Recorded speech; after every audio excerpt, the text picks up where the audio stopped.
10,000 hours is a steep mountain to climb to become a master, especially when the task at hand puts a relentless demand on your body. There is nothing casual about this sport. It's all in, all effort, all focus. It takes a lot from you, but the reward is unmatched. Mastery of oneself, an acute understanding of your weaknesses with an explosive sense of your strengths. Being able to complete the climb to mastery requires the proper nutrition. This is why it's important to take in a potent blend of electrolytes that is in tune with your output and brings strength to your goals. This potent blend is only found in salt electrolytes. Salt targets your depleted electrolyte levels with a boost of hydration and health. It gives your body the baseline recovery it needs.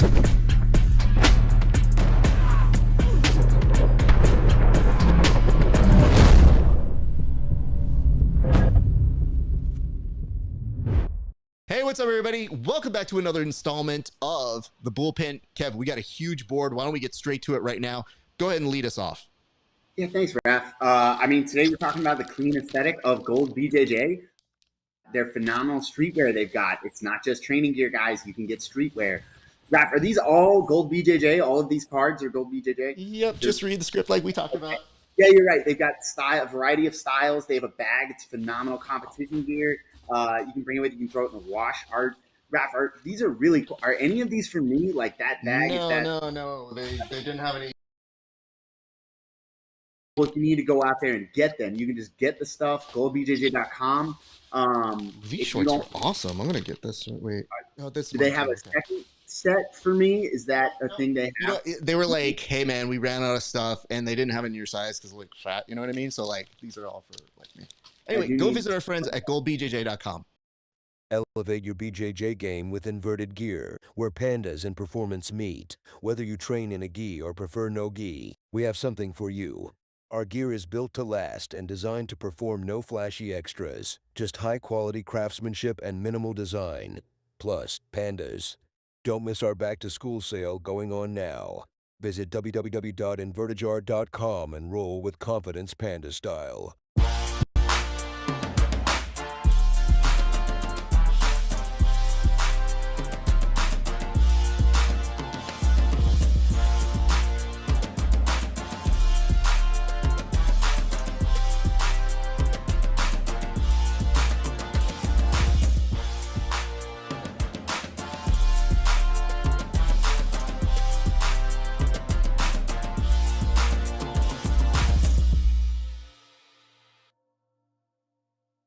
Hey, are you gonna pipe that mom? What's okay?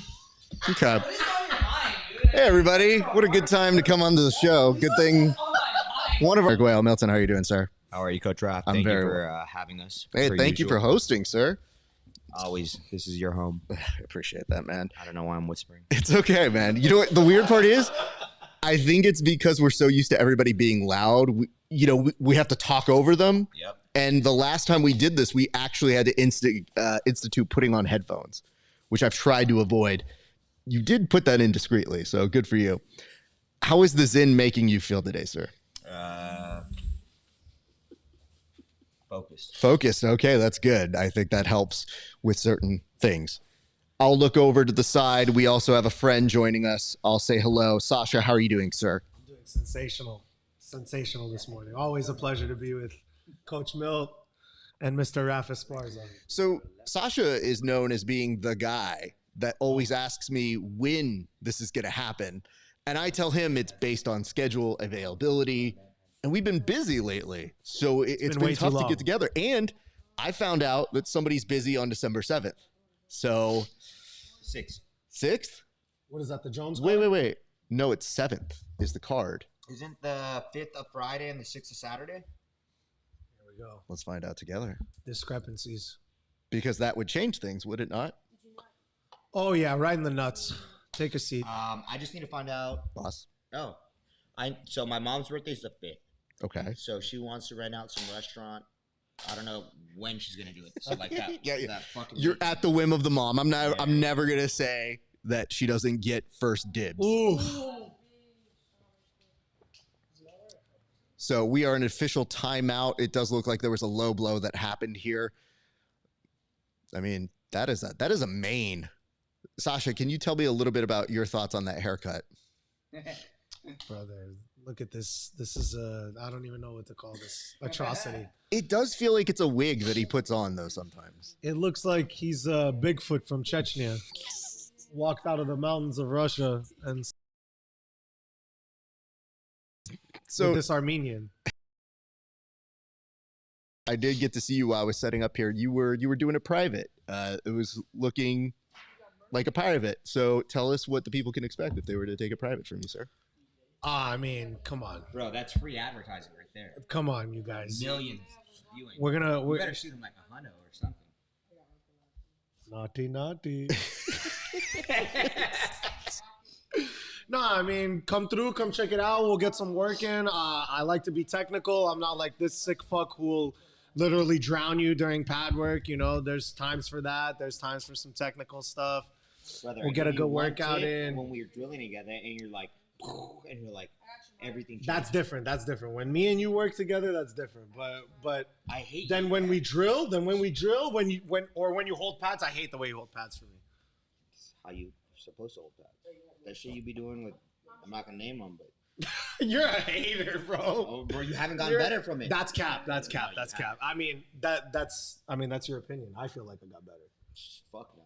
You even said I got better, but that's okay. You know, I told you look like shit on Wednesday. that's one day. And I spent half the class trying to pump you up, trying to get you excited to train. You look like you were fucking lost out there, Blad. One of your eyes was open, Blad. Fucking trained all day, bro. You look like Shara, Blad. You should have put a mane on. To be fair, sometimes that's just the way his eye works. I guess. And you know what? The weird part about Milton is completely normal. But when he is in a photo, sometimes he's not looking where the photo is. And one of my favorite things to notice is if I see everybody looking directly at the camera and you'll see Milton looking off and I go, you know, dude, I didn't like calling you the kid from Monsters, Inc., but sometimes I see it. Motherfucker look like Mike Wazowski, Blad. That's right. He's got some paperwork to Daddy, fill. bro. Oh, wow. Brother, Oh, please, no. please. Hey, I took you to bed every night. I tucked you in last night. nice eye kick there. We had a good time on COD, didn't we? We did. So I've heard, Disappeared. well, I've heard you've gotten better. You're back at COD. I came out of retirement. What brought you back, sir? The new game, actually, right, Tasha? Yes, sir. The new game. He's my prodigy. This is my prodigy. Did you say you're tired? Yeah, I've been tired. I don't even want to game. Really? Yeah. Damn, dude. These kids got you working overtime here, man. Just living out and see me right now and not being able to go back. And Yeah, that does suck, man. Coach Raph, can we give a big round of applause for a special guest? Yes, here? absolutely. He just moved back from Virginia. He was living out there for the last 4 years.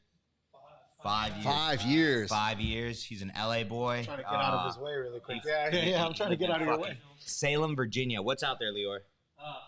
Nothing. Nothing. The fucking witch trials, Blad. Let's give him a round of Round of applause. applause. Round of applause. Well done. One of my best friends is back. He came back, living back in LA finally. Trained this morning, right, Lior? Yes, sir. You got it done, dude. I saw what you were putting him through. I saw exactly what's happening. You know what the worst part is? It's when I'm setting up this, I can't come in and be like, yo, man, I can't save you here. I got stuff to do.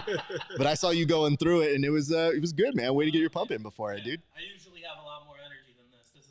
This is after training with Milton. I'm going to tell you this right now. A lot of us have a lot more energy at different times. Facts. You know what I mean? Like, this card is too early for me to be my normal tone. Oh yeah. And one of the worst things is like, dude, I get excited for these things, and I'm still excited for this. But waking up at 8 a.m. to go, I have to set up all the shit. Oh, I don't want to do that. I just want to watch the fights. Yo, I am impressed with how fast you set everything up today. Thank you. That was insane. Yeah. That was. It's also way too good to be this early. Yeah, no, but I mean, listen, dude, I get the you, time. you got to give it. You got to give it to the Saudi Arabia every once in a while. You know what I mean? Like, anytime you get the card that's in the Middle East, we got to suck it every once because they. Oh my God! Shit. What the fuck did he just hit him? Bro, he slipped and he threw the spinning elbow, back fist or elbow? Wow, Yeah, that it was fucking clean, sick. dude. My parlay just flew out the window. Leg one, crash and burn. Crash and burn, brother. I have news for you. Your parlay was never going to see the light of day, sir.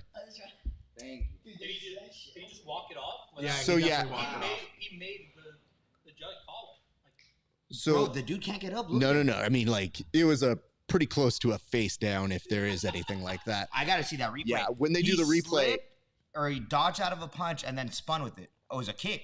Look. Nope. Fainted the Wham. kick. Boom. Spinning it backwards. is. There we go. Oh, he Oh, doubled it's it the up. reverse. He doubled it up That was sick. to the other direction. That was crazy. Go one. Block. Nope. Block. Spin the other way. See Oh the other my side. God. Well, That's bam. nasty. I'm gonna hit Sasha with this week. I'm not coming to Wednesday, bro. Bro, you've missed the last 3 Wednesdays No, I out of haven't. 4. No, I haven't. I was there the other Wednesday too. Last Wednesday. Man, you're gonna make Milton do attendance here, dude. Like that's how rough it's getting. It's the holidays. Are What you being holidays? nice now? It's So not the holidays. can I? You can love the holidays. I fucking hate this time of year. Oof. Are you good? Jesus, dude. It's 11:30. Shout out Pacifico. Good lord. You know what I do find fascinating about Milton is once September ends, he does get very festive. I love the holidays. You are like, maybe it's just because you're born so close to Christmas, but you see the decorations for Halloween. You see it. Do you have Thanksgiving decorations? No, but we can. Okay. We can make it happen. Get a little closer. I can. We can put. We can walk around and gobble gobble. Roy, what has he done to deserve this? Okay, so it started with Angel. Okay. The youngins. We see potential in them. Yeah, absolutely. So we got to keep them humble. Can't let their heads get too big. Sure. Look what happened to Julian. Mm. So just trying to make sure he's on the right path. Very hard. Roy knows I'm harder on him than the other students. Yeah. But it sets him up for success. Yeah. Angel back-to-back wins by finishes. Julian back-to-back wins by finishes. 3rd win of the year. So just want to set him up for success. Congratulations, Coach, by the Yes, way. sir. That is Right, Roy? good answer. It takes a minute, but it's there. It just has to get dug out a little bit. It's been taking 2 years with Julian Cultivating. and more. Speaking of- Not everyone can be as perfect as Angel. That's true. Where is Angel? Right there. Angel's solid. Angel, you want to tell the viewers about your relationship with Julian or no? They're minor. He's a minor. I'm Coach. so glad that you spend your time pumping up the kid, being like, he's the model kid.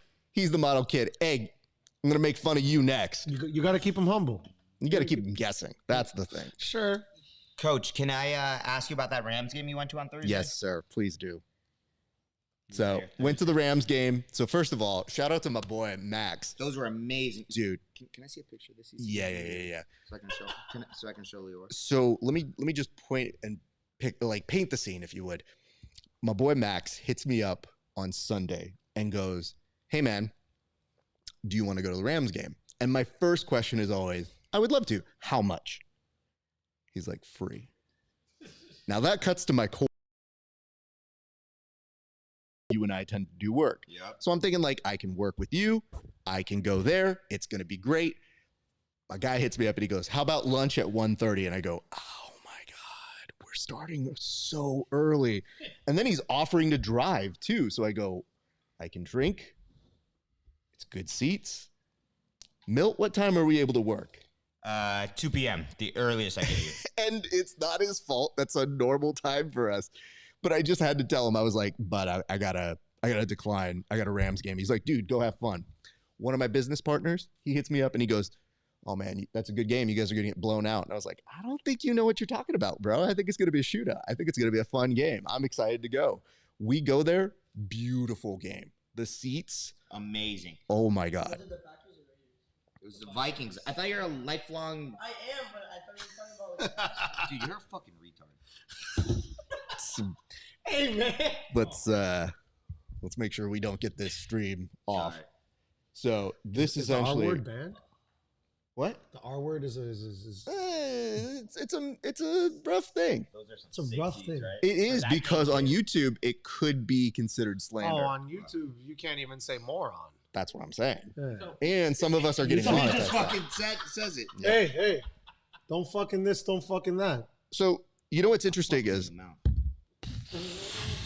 okay. We got that on tape. So the interesting thing about it is my boy Max was not initially a huge football fan. So similar to you, where it just kind of now he's become it. And so I'm a little more chill. And now this dude, every play, because these are season tickets, he was literally like, this guy's great. You need to know about him. He's so good. I was like, this is great. He now knows all the stuff about the players. I know. Yo. Hold on. Raph. Ask Lior about my fantasy team. Can I ask you about his fantasy team, sir? Come on, Leroy. I declined to answer about Milton's fantasy team. So Get on the other. Yeah, get on the other mic, man. Hold on. Relax. We need that camera set up. Uh-oh. Angel, can you go check on the green if it is green? Model so student we're just Angel. going to hear you first, and then we'll kind of blend you in. But I'm here. tell me about Milton's team. So Milton got into fantasy football. I don't know if the viewers know Karma, but Yes, they know Karma. You should be joining us shortly. Sadly, they probably know Karma. Karma got Milton hooked on fantasy football, and he was kind of his mentor, took him under his wings. And we won't talk too much about Karma, but Karma was the last place finisher last season. Oh, was he? He still hasn't done his punishment. What does he have to do for punishment? Because you guys have intense Last year, punishments. It's a modified version of the Waffle House challenge. Since we don't have Waffle Houses out here on the West Coast, he has to go to IHOP for 24 hours. And every pancake he eats is an hour off of his time. We've since changed Stack or No, singular? one putt. It started with a stack would be an hour, and my brother-in-law that wasn't going to happen. It was terrible being over there. But we've since changed that, so the last place finisher this year is going to have to do a calendar photo shoot, and each one of the other teams gets to pick the outfits for each month. And we all get a calendar. Yeah, and then obviously each one of the team members gets a. But this is all to say that Milton has since overtaken Karma in fantasy football. Like that. Milton's in first place currently with a six. What the With fuck? a 6-1 team with the highest scoring. team What in else? the What league. else? Highest what? Highest scoring team in the league. But he's kind of fallen off right now. He won't tell you about last week. What happened last week? I had injured players, but okay. And my His team. team put up a measly 50-something points. Oh I believe. All right, brother. Maybe 60. Brother, they were all injured. What happened? What's happening this week when they're all back? Who's the highest projected again? Projections mean nothing. Wait. But I just want to know who's the highest projection? I think we checked on the drive here. Milton is projected to be the highest scorer this week. Okay. And what'd you tell me about my team? I said they suck. No. Let's be honest to the viewers. I said you're a Kyron Williams merchant, and you got lucky because no one thought he was going to be this good. Kid, nobody asked you. Okay. So, Lior. Yeah, back to I kind of went on a tangent. I'm doing the weave. If you guys. Yeah, no, we know. The weave. We're doing that. So, Lior, is my team better than yours or not? Is what? My team better than yours or No. not? Okay. Did I beat you already? I'm not sure. I actually don't know if we So, faced each other. can I ask a question here? Yeah. Is there anything as performance-enhancing drugs in fantasy football? Reddit. Yes. Nope. Milton gets a lot of his information from Reddit and Reddit? No, I know he's a I believe Reddit. some AI interface. He does some AI. You don't, man. I wasn't even doing fantasy football with AI. Shit for fantasy. Is it? Yeah, Check it's that, by the way. He also gets I have actually heard that because in my other league, someone drafted In the realm of fantasy football, cheating. I don't think so. you don't think so? Okay. It might be a little disrespectful to the league, especially if you don't disclose that. Interesting. I don't think it's straight up cheating. Okay. It's a gray area, is what yeah, you're saying. Yeah. Okay. It's an unwritten rule, I think. Okay. You want to do your own research and get your own team. But Okay. I respect someone for going outside of the unwritten rules. If you're not cheating, you're not trying. That I do understand. I'm with you on that. I'm just wondering if the integrity is stronger for anybody who's in the same league for any reason. It is. It Okay. is. Good to know. Especially if you're not telling the league mates that you have someone looking over your team. Mm. We're not talking about Milton anymore. This is just a hypothetical. This is hypothetical. I don't know. Obviously, but Listen, I'm not in the league. Why would I know? I'm just asking questions. yeah. Because Let me see your fantasy football app. Are you taking over his team? Oh, me? Oh, no. Unfortunately, Are you I logged into the have app to be promise very, very honest here. No, remember what I did with Steph's team and how bad that turned out. Yeah. So, full disclosure here, I used to do fantasy football pretty hard, Yeah. aggressively. I found that in my experience, 3 teams was my max, but 1 or 2 years I did 4 teams, and now I do 0 because I need the time back for all this show stuff. And yeah, it's a lot. But I understand the sickness that is gambling. I indulge it many a times, but I have fairly strong control of it. However, Milton coming back into the world of fantasy was enough to perk my interest to go, I just want to hear about it. Roy, are you bored? What number? Why are you hitting the bag? Practicing my switch kick. Okay, come here. Throw this out for me.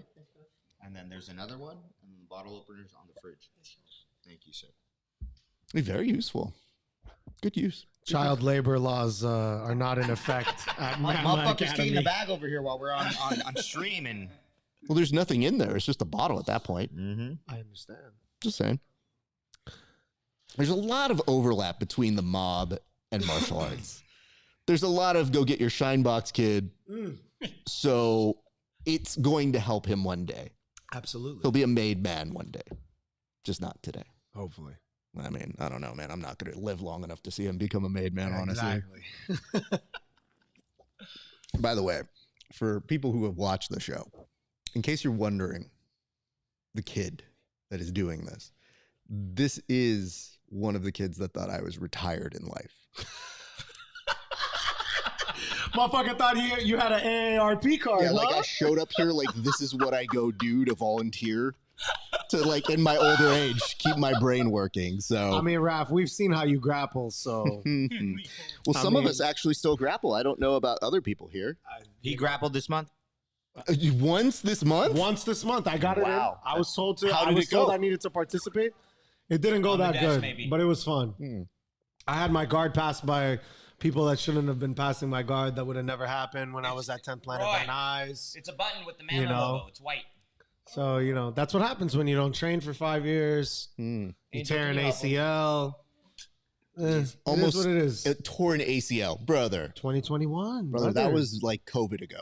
It was during COVID. You're absolutely It right. was a long time ago, bro. That can have lasting effects. COVID can at that time. COVID can, a torn ACL can. Brother, you're back. You know what? I didn't realize Crispy was still here. That's so weird. Is he? No. I'm saying for the amount of time you're taking for your injury. I'd like to come back to this though. God, I actually had to have surgery on my injury. This guy faked an injury. Come on. Wow, you're saying the results aren't real. You're saying that What were his Crispy's results? Crispy's What was wrong with his knee? I don't know. You tell me. man. He never told us. He never got an official diagnosis. Interesting. Yes, he did. He had a grade 1 MCL sprain. Grade 1, What was your grade? 3 Tear. rupture is what the doctor used. So I'm glad you showed up for one class, Of course. but you are more of a striker now, right? Yeah, absolutely. But you don't come to Wednesdays, so you really don't have the ability to participate. I was here this Wednesday and I was here last Wednesday. I took a break for 2 Wednesdays because I had to move my girl and I had an overtime job. But he's gonna let him say what he has to say so we get it the fuck out the way. No, he's a hardworking man. Okay, He had to help his girl move into his place. So congratulations. understandable. Hey, adult things. Yeah, good job. Look at that. Adult things. Just rap. Here we go. There's Yes, always a please, catch. please. There's Go always a ahead. catch in this. All right. Fuck. So moving a bedroom, right? Yeah. It shouldn't take long. Oh no! But it took a week-long process. Are you kidding me? How? Imagine- He probably moved across the country though. If it took a week, it probably moved across the It country. didn't take a week. I just moved a whole apartment in 3 hours. Yeah, that's you by yourself. You don't have a girl slowing you down. Exactly. I actually had Yeah, I actually had 4 there. My mom, my sister, They're my other sister, helping my you. other sister, and then my there we go. Yeah, I had to help my girl. No. What? You need another Zin. Pop another Zin. What in. You're out of furniture control did you right bring now. that was so hard? You Bro. packed fucking clothes, brother. That's it. You brought clothes over. It took you a week to move clothes. It was one class. It was one class. What are you freaking out about right now? I thought you No, said no, two. but You're having a full blown meltdown Wasn't, right wasn't now. it 2 classes though? How did one class suddenly? One class was for the move. One class was for overtime. I had to go work overtime. Okay, but it took you a week to move though. It didn't take me a week to move. He's making. Don't listen to this little. How many? fuck Did right it take here. you more than one day? Yeah, it did take me more than one day. It wasn't just my bedroom. I had to go to fucking Arlita, pick up all my girls' fucking shit. We had our whole apartment was half in the living room, half in our fucking bedroom. Come on. Why are we even getting into the semantics of this? You know, if you Also, I'm Russian. We don't move as fast as fucking, Salvadorians do when it comes to movement. Russian There's some Jews. vodka involved. Yeah, Russian you can't Jews just were- move. So We're you're admitting slow. you were slow. Absolutely. Oh, okay. Yeah. So you're But you're also inefficient. grossly fucking over exaggerating. A week is absurd. 5 days for Ken. Brother, we'll go with 5 days just to make you feel better. Okay. Do you feel better? I'm chilling. You need You're- another Zin. You're the one that's You need another amped Zin. up I'm right now. sweating right now. To be Exactly. honest with Because I put you on the spot and I'm right. Oh, cat got your tongue now, huh? you. Cheers, brother. I will say the fist bump to the bottle is a little bit of a interesting dynamic here. Well, I would say this. I'm glad you went to one class, but that does not give you the ability to discuss grappling like you know it. What do you mean? I have a blue belt, and then I quit. I'm a statistic. I'm a fucking statistic. And you're proud brother. of this. Absolutely. I got a blue belt, bro. I Wow. could get mauled by this dude all the time, like you do. I do get mauled by him, but I mean, the difference is I show up, and I've never seen you at a striking class. He did privates with me when I was in Privates, who knows what you guys did? You guys probably talked about fantasy football and all sorts of fuckery. Who knows what you guys fucking did? I mean, I think you should know me well enough to know that I'm not afraid of hard work. I never said you were afraid of hard work. So then why would you assume anything different? I asked if you've ever been to a striking class. I've never seen you in the 6 p.m. class. I have been there, but here's what I'll tell you. The issue I run into is No one's asking you to spar. I didn't claim that. Okay. I Why are you putting words in Coach Raph's mouth? It was like, listen, dude, I like the classes here, and I wish I could take more of them. The issue that I have here is 6 p.m. from where I live, Where do you live? Burbank.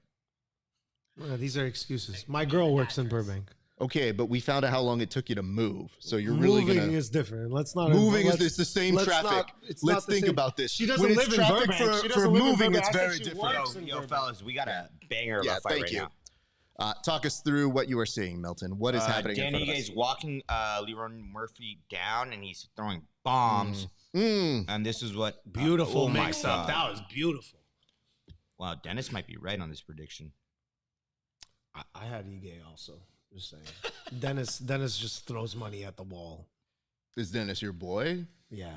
Dennis is the guy who's gonna turn Roy into a man. Says the guy okay. whose 5-leg parlay exploded in the Oh, first my leg. 5-leg parlay exploded He in the said he first just leg. throws Yeah. money at the wall when he put down a 5 I just thought all this last underdog night. parlay. I know. That's already done. You know what usually happens to me? The first leg of my parlay falls apart, and then the next 4 hit. That's usually what happens. So what do we got? Danny Gay here. Yeah. Don't anymore. but Yeah, I you don't did. anymore. Sure. We Let's could give- go with that. Let's give some shout outs to some people who did show up for a few seconds. We saw Gifted Gabe Green showed up. We had My Trusty Life, who was laughing, probably at Sasha. And I saw Adrian in the I'm chat okay here with for a that. second. Shout so. out Justin. You guys got some work in yesterday, sir? Yesterday, I hope you did some. You learned some things. Justin, if you're still watching, please comment down if you like that private. Always good working with him. He has amazing stories. He trained out in Hawaii for a long time. He's a black belt, lifelong martial artist. Dan Ike's busted open. Coach Raph, what are we streaming on for the audience? YouTube, Twitch, Twitter, and Facebook. And what do they need to type in to get there? Grappling Hour.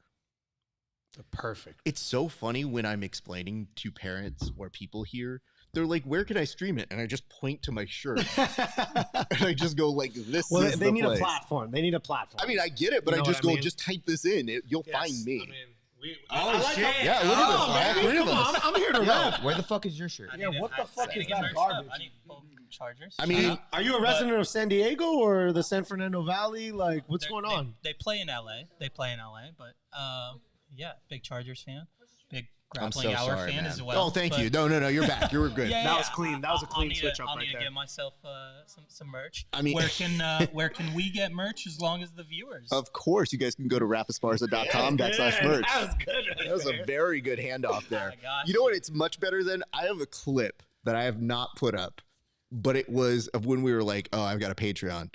And then you see Sasha do the worst improv you've ever seen anybody doing, be like, I didn't know you had a Patreon. And I don't Milton even remember literally this. goes straight into, brother, he literally said it 3 times before you got on. I might have been intoxicated. You were definitely intoxicated. No, there you over go. there, yeah. Raise your hand if you're a subscriber to Grappling Hour Patreon. And I see. Switch the camera, motherfucker. No, we're gonna stay on you. Motherfucker, you can even join the free version. Can I? Oh my God! Yep, hold up. Nice. What, he sit him down with the right hand? Left. Left. Yeah, this Left is hook looking from heavy at this softball. point now. Oof. We're gonna stop this in No. 3. No. Fight back. The fight back. odds makers were crazy putting Ige as a Ooh, plus all right. 200 underdog. He had a lot of time to prepare. Crazy. Disrespectful. 28 seconds. Turn him. Oh, that was a nice That was a skip good knee. That was good. That was the time you need your knee to come through. Buy some time. Mm-hmm. Big elbows. No, his head's hidden. Yeah. Good takedown there. Great first round. It's gonna end the day. He's got Sweep. more. Nice First sweep. Does get it. Has a look at the back, but that will expire the time. They look for tired. that. 10-9 Ige. Dude, they were fucking They scrappy. were. Bro. They were. Yapping absolutely. about moving for 2 weeks. It's just I didn't want to yap about moving for 2 weeks. You had to bring it up. You wanted to yap about that. I mean, you just didn't defend it well. We could have been done with it very Who quickly. the fuck is Loverboy talking to out there? Andrew, you want to pull up a chair? I'm good, coach. Thank you. All right. We will bring him on though at some point. I do want to give him a certain Some shout out. airtime. Well, my man worked hard. Angel, Wow. where's your boyfriend at? Good Lord. Are you Sasha? Brother, this is just the beginning. Wait until the rest of the gym gets a hold of this one. Just wait. Fucking, what's your homie's name called? The one coach trains. Dennis. He's like, oh, so he comes up to me, he's like, Angel. So I've heard you guys fucking sit in like the back seats together. I was like, yeah, what about it? He's like, yeah, you fag. Hey, yo. Oh, no. Angel! Angel, can't be we're gonna saying get that shit. banned. Oh, We gotta no. watch the words. Is that the second? That's slur on a this that's episode? a that's Rappies. We're about to get demonetized real quick. Oh, he's like, Oh man. We're about to get demonetized real quick. He's talking Raph about, is contemplating. he was talking about cigarettes. Yeah. So Yep. that's the thing. People. He's a didn't British catch on that Mexican one. from Reseda. British Mexican. You don't talk British much about Mexican those. from Reseda. Most people don't know about them, but they live and they exist. 4:30 left in the second round. We start things off, and I mean, listen, dude, that was actually a very entertaining first round. So I'm very pleased that we were able to see that, and I'm very happy that you guys are joining us. Be sure like, comment, subscribe. 10-9 Ige, and that was from Aaron Bronster, and I see Scott Fantano with a 10-9 as well. So that's consistent with where we are here as a group. Correct, Sasha? Is that where you're at too? Agreed. Okay, good. Sasha's biased though. He's rooting Ige. So But his parlay is busted though, right? Like I got another one. You have another one? I got another one. Hold on. This is but this not one's much gambling shorter. advice. Much shorter. I mean, I got Max and Rob. Okay. Max That's and Rob. the next. That's the next one. That's the fallback. That's In all I between got. rounds, I will tell you exactly what Crispy did. What did Crispy do? Well, I'll tell you in between rounds. Why do we need it? We could get into it. Right No, I now. want to make sure that we're giving this fight the respect it deserves. This fight deserves some respect. After not talking about that first round as much, we should be talking more Crispy about doesn't deserve a lot of respect. No, he doesn't. That's why he's Yeah. in between. Yeah. How's Crispy's grappling progressing? Like yours. Coach, am I wrong? You're not wrong, coach. Thank you. Get a little closer to the mic. They can't hear you, Black. Watch this fight, bro. It is difficult because I do turn Milton's mic up a little bit because I know he'll sit back, but it just means he's locking in on the fight, so I can't hate that. I'm assuming you turned my mic down. I since you do. could hear me from fucking Shoop. I do. You also don't have inner ear, so you don't always know how you guys sound. But tonight, because there's not a ton of people around us, it's easier to hear everybody. So thus, I do not have headphones for everybody to listen to. But I have them ready to go at any given time. I didn't know Ige was ranked 14th in the featherweight division. Yeah. Thought he was higher. Might have telegraphed. It's less that it's lazy because it still could have been effective there, but it is not. He's now got an underhook up against the cage. So Ige trying to lead this dance. Murphy reverses on him very nicely. And it does look like for a second I thought he might have had double unders, but still pummeling back and forth, drops down, see if he can get the takedown. Who's bleeding? Is it Ige? It was, yeah. Yeah, he got busted open in the first round. I didn't see what caught him, but some blood on his face. So while we take a moment here, what has been the best thing to come back to Los Angeles for? Because living elsewhere can be difficult. I lived in Illinois and Kentucky for 5 years, but I raced back home as soon as I was done. Yeah. Illinois, Kentucky? Yeah, Illinois and Kentucky. Got scholarships. I had no idea. Yeah, lived out there for 5 years. But to What everybody, was that in like the 70s, the 80s? How long ago was that? my child, it's whenever you claim you were listening to rap. Oh, don't start, bro. No, I see you. I see you and Kevin. It's adorable. You guys are comparing notes on established rap. What do you as if listen to? found You it. still listen to Grandmaster Flash in 2024 or what? I know my references. That's the difference. You just throw them out because you heard someone talk about them. Yeah, back to back the to you. question. Yeah, back to me. Back to LA. First of all, being with the boys, like Milton said, just being with the best friends. Kind of grew up around here, so have my roots, the family, the friends, and then the food. The food in the San Fernando Valley is unmatched. It's true. How did Good you meet takedown. Milton, out of curiosity? How did I good meet question. Milton? That is a good question. My sister. Yeah, I was, Really? Yeah, Wasn't expecting that. yeah. Me and Amy were in school together. We're the same age, so I was good friends with Amy, and then Karma. And Karma. started Can we hanging around, gloss yeah. over that again? Can we just Yeah, pass over yeah. that? He's at I've heard he's at a dog's birthday party, which is why he hasn't showed up here. That's sources are saying. Raph, can you clip that one for us? Yeah, absolutely. Hold on. I'm not 100% So sure. I don't know if you can see this, but it says marker added. So anytime there's a moment, just tell me to do a marker and it will remind Raph, me. I need those 10 seconds. please. Absolutely. I understood. You don't ask for a lot of things on the show, honestly, but when you go, sir, may I have a copy of that, please? Absolutely. We can get that for you. All right. Solid second round there. I would say this. I'm happy that you're back. I want to go more into the history of you and Milton, though. When did you know that he was going to be someone that you would be a friend with? Because there's always a point in a relationship where you go, oh, this dude's actually all right. We were bad kids. You were bad kids? Yeah.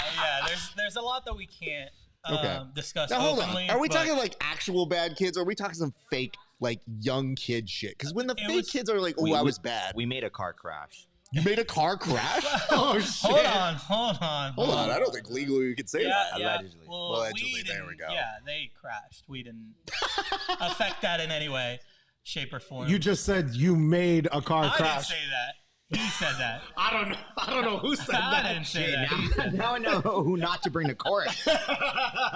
Man's dry snitching over There here. might have been a car that crashed behind us, but that could or could not be our fault. We're not sure. You kids have a I don't know what you did last summer bullshit. Like you like were like, man, remember the time we killed somebody? Anyway, fights are great tonight. We're really enjoying this. Yeah, Milton's trying to incriminate based on things that are up to interpretation. Got it. He's got a great imagination. Yeah, is what that is. great we legalese grew right up, there. We were bored teenage kids who just wanted to go out and have some fun. You know, I like some chaos. I like the idea that it's like we bonded, and that's when we became friends. When we got away with murder, we were like, you know what, we're gonna be lifelong friends. I Some of the best truly friendships. based on the degeneracy. You kind of alluded to the gambling and the addictions that come with that. You just kind of you gravitate towards people who like the same things as you, and you could tell we're both messed up in the head a little bit. You'll get Bitch, to know I'm that. normal. I don't know about you. I don't know about normal, but normally messed up, I think, is a good way to categorize Milton. He's not too messed up. Ooh. But Nice switch there. He's gonna potentially. I think he's gonna be able to stay on top here. Yep. No, he's gonna get rolled. Will he be able to reverse it? Reverses back He knew like nothing. Amy in high school. Where'd you meet his sister? yeah. Was Me and Taft? Amy, yep, Taft Okay. High School. Shout out Taft. Great place. Bro, why do you keep playing with these Bro, fucking because markers? I fidget, man. What Jesus is Christ. dude, don't break that shit. I'm not gonna break it. If I break it, I buy it. No shit, dude. Okay then. How much? What is this? What does it cost you? Actually, these are annoyingly like they're not like the super expensive ones, but they're I'll the send you 32 cents. brother. That's not what that cost. Come on. No, that's how much it would cost to make. Some but they little- sell that shit Some up. Taiwanese child made this. Let me see the fights. Let me see the fights. Who's he with? Is he with his Oh, tia? he's at That's your, Starbucks. Look at the Starbucks. yo. Got a Little guest toehold on the attempt in a fight that did not turn out well, but now in half guard. I did not expect this Angel, to be a turn that grappling shit fight. off. Enjoy the fight. I told him to call off.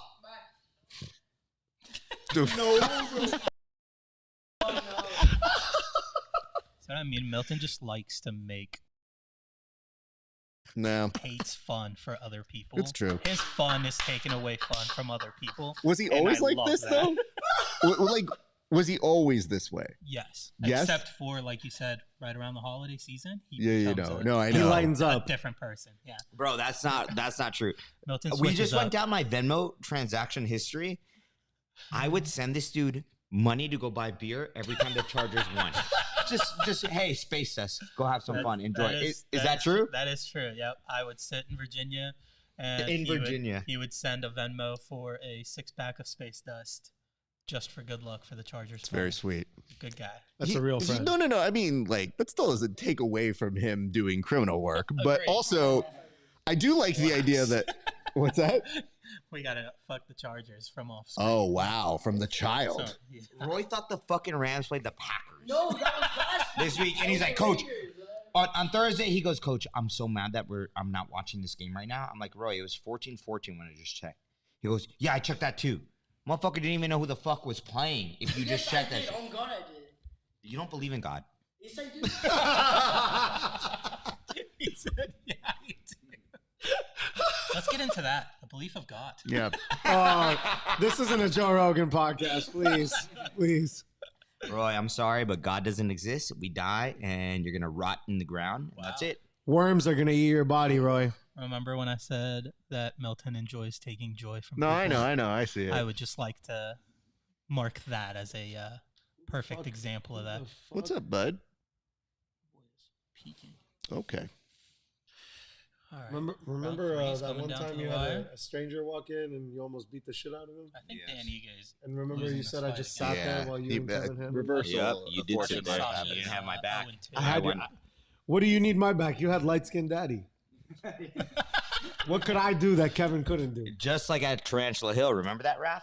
When the heckler kept heckling us, and I thought I was being nice. He gave me a little. I too didn't many even know what fuck you. happened. And Sasha I Grasset. was getting ice cream. Hold No. on. I Gentlemen. was getting ice they're cream. when swinging. that They're happened. swinging. They're swinging to end, and round 3 total strikes. Murphy is ahead, almost a 2-1 here. He's Who going to won go this Cliff. fight? Yeah, It looks Murphy. like Murphy's going to pull Dana's it out. not doing well right now. He lost. Dan. Okay, let's talk about Tarantula Hill. See how that place was going to be for a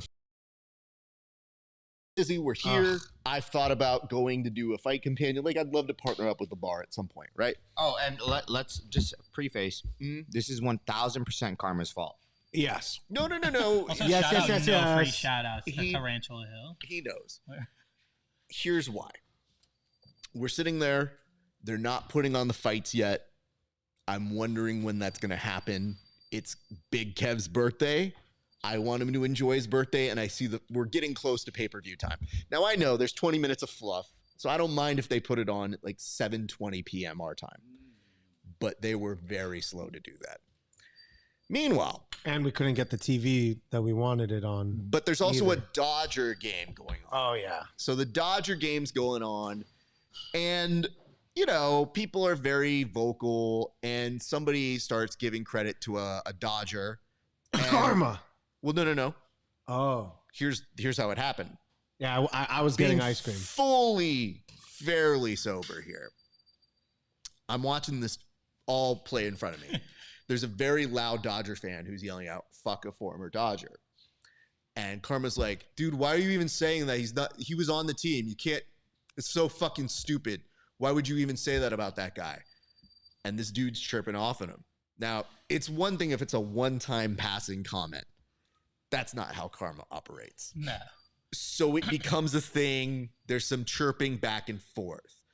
And at this point, chirping back and forth, the boss over here maybe doesn't understand that security has already kind of started to move around. Is that really? They kind of are aware of it. They know something's happening. Shit. And mind you, Kevin has gone into what I like to call he makes his way over to Milton. Now, Kevin working gig knows exactly nonchalantly just putting himself in the area. Now, mind you, it's his birthday.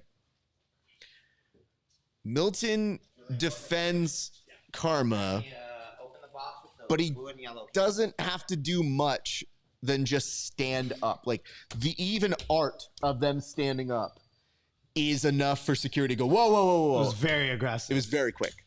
Now, when we all saw this happen, nothing took place.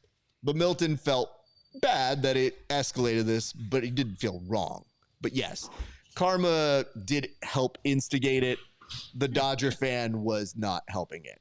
So I was torn because I do love Karma, but also yesterday he was wearing a Yankees jersey, so it's kind of, you know what I Let's mean? get back to the I felt so degeneracy. bad. I even apologized to Raph for it, He did. and I was like, "Yo, I'm sorry. I don't get like that anymore. Did I fuck up?" Well, No, we talked afterwards, and I Yeah. made sure to at least go up to you because honestly, you didn't do anything super aggressive other than stand up. yeah. And in your thought, you were de-escalating it.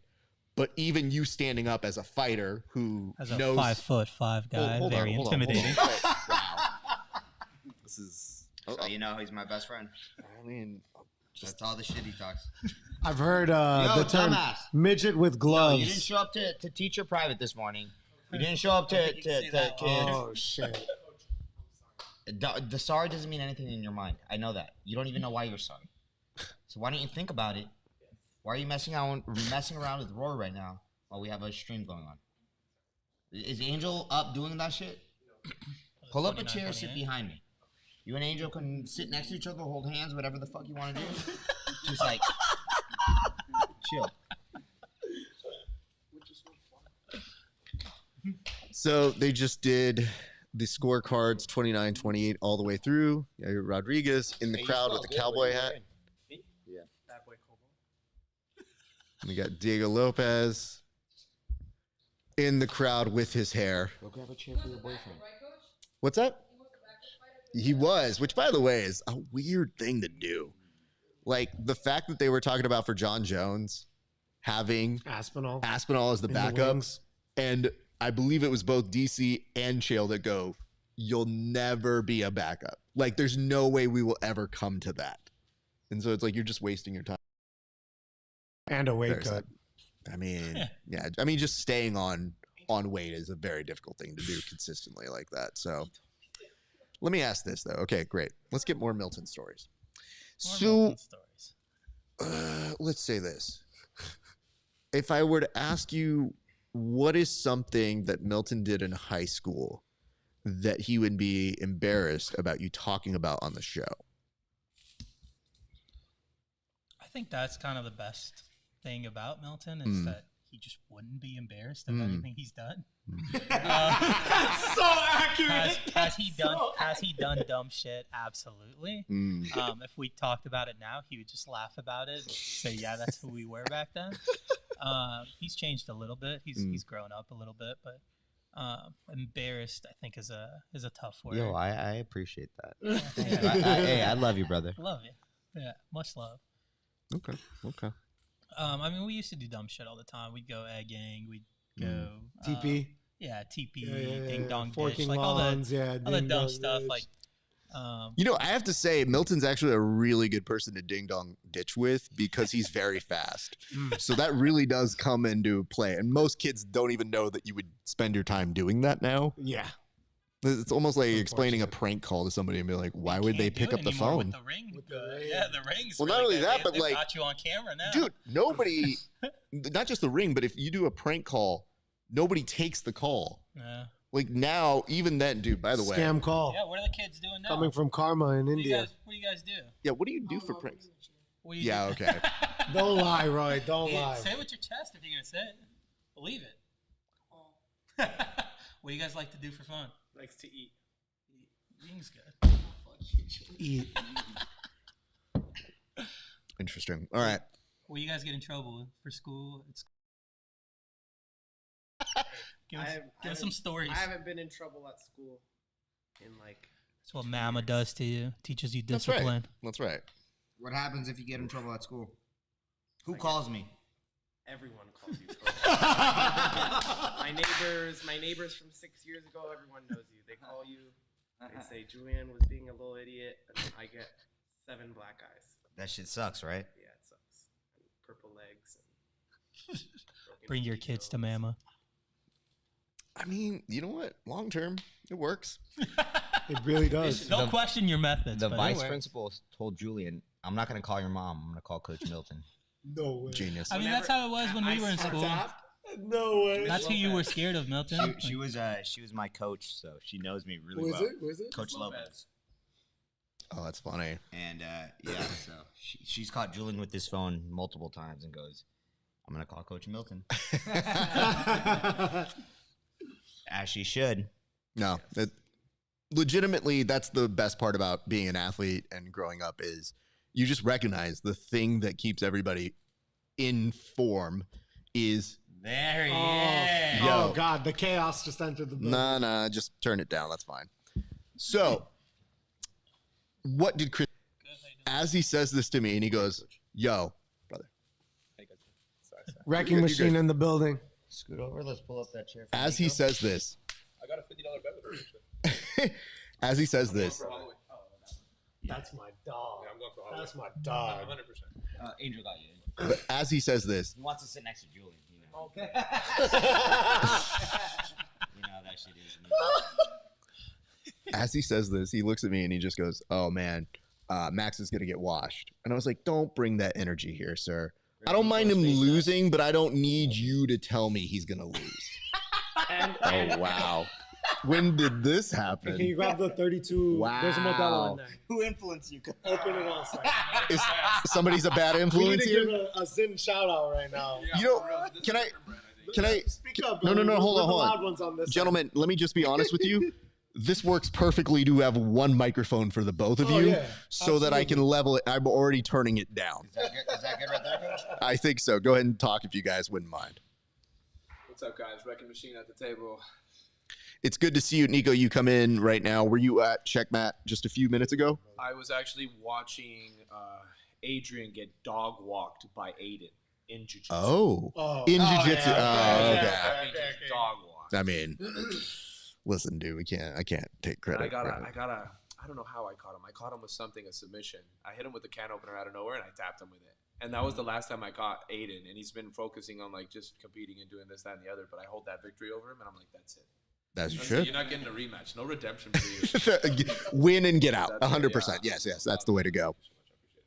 Thank you. I just love the fact that the first news information that this team gets is being like, we have an update for you on Adrian. It's like, oh, did he get beaten in spar? Oh, and no, that checks out. Okay. What happened the other day? Because it is very weird when we enter each other's classes and you're just hanging out and you were watching Adrian roll and somebody off screen tells Adrian, wow, like Adrian, you're really good at grappling. Now, what did I say in response to that? I think we both were like, whoa, like, you're very confused there. Like that was your perception of really good and really bad they were switched around there. All I did to kind of calm the situation was go, let's not go that far. Yeah, like, it's not enough to talk shit about him fully, but just like, we don't need to categorize things we don't need to. The thing is that, when you're so one-dimensional, it really becomes a weapon against yourself where you focus on your boxing for so long, but yet you have dreams and admirations of, like, he's sent to Up Next a smoker fight, and now Up Next wants him to fight. And I told him, you're absolutely not ready, nowhere near ready. Like, you don't have enough. For an MMA and he's like, but 4-ounce gloves if I hit him. And I'm like, that's always cool to, like, bet on what you, like, think's going to happen. But you kind of want to prepare for every other bad situation that could occur, which is him being on his back, him being in a grappling exchange, somebody being on his back, all those things. He doesn't know how to necessarily initiate the grappling. You can see the uncomfortability. So the hard part for me is when he'll say something like, yo, I think I can take them in grappling. And I go, listen, dude, just train. Like, really just train. That's all you need to do. There was probably a kid about Roy's age who was giving him problems. And that's just because the kid fucking all he does is Was it grapple. Grayson? Yeah, Was of it course. Grayson? No. Some Not yet. Well, Grayson one day. Grayson's fucking. Grayson will be very, very solid. I'm very happy with his progression. Yeah. But he's been doing well, so I do appreciate him getting in the wins in a row or something like that, and they've all been pretty solid. Yeah. He's looking to fight December, I think 7th. He's always putting in. He's I've always for my guys, if you want to get a fight, you got to show me in the gym. Show me a good performance, show me some great work ethic, show me you lost weight. Say, hey, look, I'm already at weight. You don't even have to do anything too crazy. But if you show me that you already took the initiation to lose weight to be at your weight class, I'll be like, all right, let me just go get you something and let me see what I can get you. And for our youngins, show us outside the gym, right, Coach? Yeah, That's a absolutely. big one. Yeah.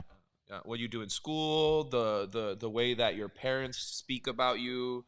Your parents are always going to be honest with the coaches. They're going to be like, he's a little shit. He's extra confident. Now he knocked one guy out. He's like extra confident around the house. He feels like he could beat me up. You know what I mean? Like, I don't know what to tell him. Coach, how do you feel about fighters yelling at the coach mid corner? I mean, I've never yelled at my coach, and I got like over 25 fights and different experiences. I've always been the type to be the loyal dog, the wolf in the corner. I don't speak, I only kill. I'll listen. I don't really talk too much. Usually when I fight, I really don't talk. I mean, on my eyes, almost my coach can see me and see if I'm looking at him like I need some information, or if I'm like, okay, that went well. I'm readable and I'm real coachable.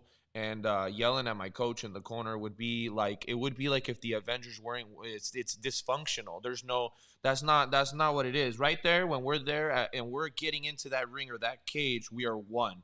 Even though the fighter's gonna go out there and perform, it's like the heart and the mind and the body. The fighter is the body. The fighter is a little bit of the heart.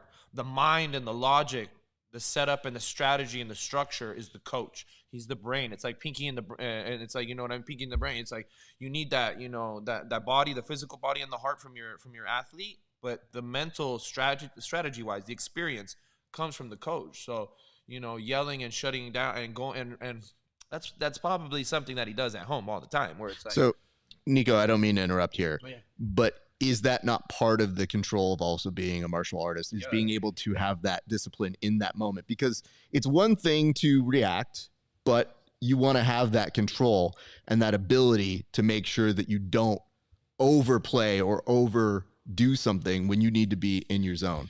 For me, my experience, I've always looked, if everybody knows me and they know my history a little bit, I've, had, very few people that have been my actual coaches. When I have a coach, it's like a father-son relationship. It's almost a father figure. For me, I'm looking for that like 100% certainty. So my goal is to make my coach really happy and to make him like proud, like you would your father. And depending on everybody's circumstances with their fathers is all different. I have a great dad, super dad. He's a badass. He's awesome, but worked a lot when I was growing up to pay the bills, to get us in the house, to give me the nice clothes. So I was in the gym from after school to 9 o'clock when he'd pick me up. When he'd get off of work at 8:30 or whatever, he'd pick me up. So, I used the gym, my coaches, as almost like father figures to kind of like go through whatever I go through at school, and I would get off and I could go ask my coach, and my coach would tell me, oh, don't do this. Oh, be careful with this, girlfriend. Don't be brokenhearted. Don't think about that too much, this, that. They're both, whatever it may be the situation. So my relationships with my coaches have always been like very like loving and yes, sir, very fatherly like. So, and I argue with my dad, so it's kind of hypocritical. Like I'll argue with my dad, but when it comes to a coach, there's like a direct beeline where I know it's just a little different. It's a different amount of respect. I like to tell people this: when I'm competing or I'm doing something, a lot of my stuff is internalized. So I don't purposely take it out on other people. But in some instances, you're in the moment. I will always go back to that person and be like, hey, that was weird. I'm sorry about that. I apologize. That was my thing. So I think it's very important when major things happen like that. We're not all perfect, but there is a way that you want to make sure for those people who are looking out for you that they're your eyes and ears, and you got to trust them that way. Absolutely. So. For sure. Not saying it happened, but no. If it did happen, Coach, and you witnessed it happen, what would be your reaction? It would be very disappointing. It's more of a disappointment rather than, I'm not going to get mad at that necessarily, but damn, that's like more of a, like, I really didn't think that, was deserved. Like, as much because coaches do a lot. There's a lot of selfless, timeless. How much you charge for a private? You charge $100, you charge $85, whatever your private is. How many privates do you think you do daily with your fighters? Basically, they get an unlimited amount of privates. They get a value of like $5,000, give or take, like a camp, 2-month camp or whatever. If it's like $100, you're training them 5 days a week. That's $500 right there. It starts to add up. Not that I'm keeping count, Coach, but I think it was like 4,000 on your end. But there's a lot that goes into it. So because of that, you always have to be like, the value in the coach is so high that even if the coach pisses you off, you have to be quiet, because he's making the growth happen faster. He got you on like the growth. It's like growing a tree. It's like now you're giving it nutrients. You can give it water, but if you go to the plant store, and you give it nutrients, that guy's he's gonna grow. Those fruits are gonna be plump, ripe, rich, delicious. And basically, that's what a coach does, is he fast tracks individual from being mediocre or average in the gym to being like trying to be perfect. The goal is always, when we're working with these guys, is try to get them as perfect as possible. Nobody's perfect, but it's fine-tuning, crafting. It's like a mechanic. We're always oil changing and alignment, and we're always fixing up everything and putting new techniques in and new, So it's a lot of love. It's a thing that if you're a good coach, you're very selfless. And, and I understand why some coaches are very selfish, because if you be selfless for too long, sometimes you're an empty teapot. Everybody drank your water, you know what I mean? So you don't have really anything to give. That's what happens over time. Yo, cheers to what just Nico said. Just drop some bars. Not saying it happened at our gym, but no. It's very good knowledge. Bars. Cheers to that. All right, gentlemen, let's transition to this fight that is happening in front of us. Nico, can you tell us, are you excited for the fight that you are seeing in front of your eyes right now? These guys are two Goliaths. The Rakić is he's just a powerhouse, wild dude. And Ankalaev is if you look at his grappling, he's just a heavy grappler. I'd really like to see him grapple and just this should be ended already. I feel like in grappling aspect, he's one of those kind of Khabib-like dudes. He's got a heavy grappling power. He should just be putting it on him on the grappling. This is the guy that should have fought for the title. This is the guy that probably they're hiding from Pereira. Stylistically, I think he's very patient. You'll see him be pretty patient. He's very nice counter check right hook right there from the southpaw stance. I think you're gonna just see him gauge, feel, because I feel like this is a perfect tune-up fight for a guy like Alex Pereira. I feel like they're the same size, same kind of length, also Brazilian kind of thing. Right? Is Rakić Brazilian? No, he's Croatian. It's Croatian. Okay. Serbian or something. Somewhere over there. Slavic. He's like Miracle Krokop. I'm going to come over this way. Sasha, is this part of your parlay? The parlay fell apart, brother. The second one fell apart too? The second one is, I told you, Hey, Max what a and knockout Rob. with that. Oh, so it's just Max and Rob. That's what that comes down to. Crazy Okay. knockout. You better believe I'm throwing that in the gym this week. I'm definitely throwing that. It's coming in all directions for Sasha actually this that week. I never tried that. Unfazed. All right, your face will be phased when it gets hit, brother. So just letting you know. I've always wanted to knock somebody out with a spinning back fist to the body, to the liver, with my right hand, to step across, drop levels. If I ever hit this and knock somebody out in any kind of big fight or any pro fight, I'm gonna tag this podcast right here and be like, that's when I said it. I have a thing that says marker that will let you know to go back there and cut that later. That's it. That's how you know you're a professional. I mean, we have little gadgets and reminders. What I do with it later, I'll probably forget. But at least on here, I'll have a permanent record that'll let me know. You are one of the more strategic individuals, part of the team, in the sense of just kind of structure. I try to be. Yeah. You know, my skill is not superhuman strength or speed. It's being the Batman. So Yeah, you're really smart. But it was blocked. Coach, are you excited for this fight? I'm locked in, brother. he is. When his voice goes down an octave, he's very excited about it. And he actually, it's almost like it gets more mumbly because he doesn't want to use brainwaves to communicate. He's just watching. Coach Nico, over here to Coach Raf's right is my buddy Lior. Now, Lior is a good friend of mine. He's actually the uncle of Skylar and Mason. Now, the reason why I bring this up is I remember, well, you teach our Monday kids class now. Kids love you. You're amazing. You're an amazing kids coach. You put them in discipline. But a couple Mondays ago, one of the bigger kids punched the younger kids in the face. And then one started crying. And you're like, hey, why'd you do that? And you're like, okay, 500 push-ups. And then the kid who punched the other kid in the face started crying. You remember that? You remember that? You remember? 100% remember it. So that's their uncle. Pleasure. Based off of that story, I actually have no idea if my nephew was the one who punched or got punched, because either one makes absolute sense to me. So check it out. So what happened was the older one punched the younger one. And They were both my nephews. Never mind. Yeah. That's what it was. Details here. So he punched him, and the younger, smaller one, he started crying. And I said, hey, it's okay. Hold on, what happened? And then, you know, he punched me, and I'm like, dude, why'd you punch him? Like, why'd you punch him? You know, like, we weren't even doing that. That was not what we were doing. So I said, you know what?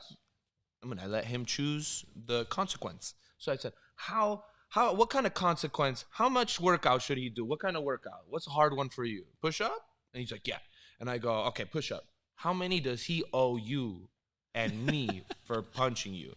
And he goes, 500. And I go, there you go. You owe me 500 after class. And the wheels started to spin, and he started thinking about it. And he's like, I could do 10, but I 500. And as he told me that, and I'm like, dude, what's wrong? I'm like, it's a joke. Just relax. You just can't punch your brother. Like, you got to relax. And he goes he's like, I can't do 500. I can only do like 20, like, you know. And I'm like, you're not gonna do the 500. It was a joke. I was like, don't cry. Take it easy. Then he went off. He cried for a little bit, and then he jumped back in. And then he jumped back in. And everything was good. That's awesome. That sounds exactly the opposite of what used to happen with me and my brother, who was their dad. So I used to punch him, and then I would cry that I punched him and got in trouble. So What the fuck? What do you mean? There's like nothing worse than your parents like being disappointed or mad. My parents were never mad. Ever. No, they were always disappointed. They were always like, just figure it out on your own. They would like put us back in the room together and like let us figure it out. Who won that first round, boys? Shit, I don't know. That was a tough one. We were yapping. I would say Rakić. You think Rakić did? Yeah. I think if it doesn't go to the ground. Yeah, 'cause Rakić? I just think activity. You got to think volume and activity, but you got to think that Ankalaev Give me your phone. is just gauging and just kind of like he's trying to take his time, pick his shot, pick his takedown. Coach, let me. Hey, what's up with this John Jones versus Stipe? I'm just not buying it. I'm not buying. I'm not. In terms of what? You don't think he's gonna Wait, make wait, it? Wait, I yo, don't buy Dumb this and at Dumber all. back there. You guys know we can see you guys on the cameras, right? So every time you smile and giggle and look at Angel, and Angel smiles and giggles you, or tilts his head back like, oh my God, we're watching. So, you two. Coach, let me ask this: you just took their phones. Why did you do that? They're here to watch the fights, and they're not paying attention. This one over That's here has fair. been on his phone the whole time, texting Angel. Like, oh my God, I can't believe Coach just said that. He's such a bitch. Okay, so open your text messages. The bookmakers had Ankalaev as a pretty big favorite, and it jumped up after round 1. So That's just for the biased guys who don't know what they're looking at. Because all I see is somebody hanging out, chilling until they want to finish this fight. For the most part, that's what I see. I just appreciate that Milton takes time from watching this fight to make sure the kids are also doing their tape study work. Well, after their last performance, I completely understand. oof. Thank you, Coach. They don't listen to me, but hopefully they listen to you. If it makes sense, it makes sense. You know, give me my quarter.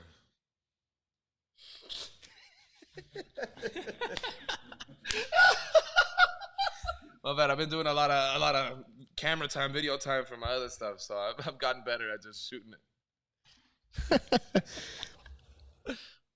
Well, you missed a few things. You missed a little bit of the Milton origin story. We did get a little bit more information on that. We also heard what it was like to live in Virginia. Not great food. As good a food, actually. Yeah. Okay. Kind of just the you can have whatever you want here, whenever you want. Yeah.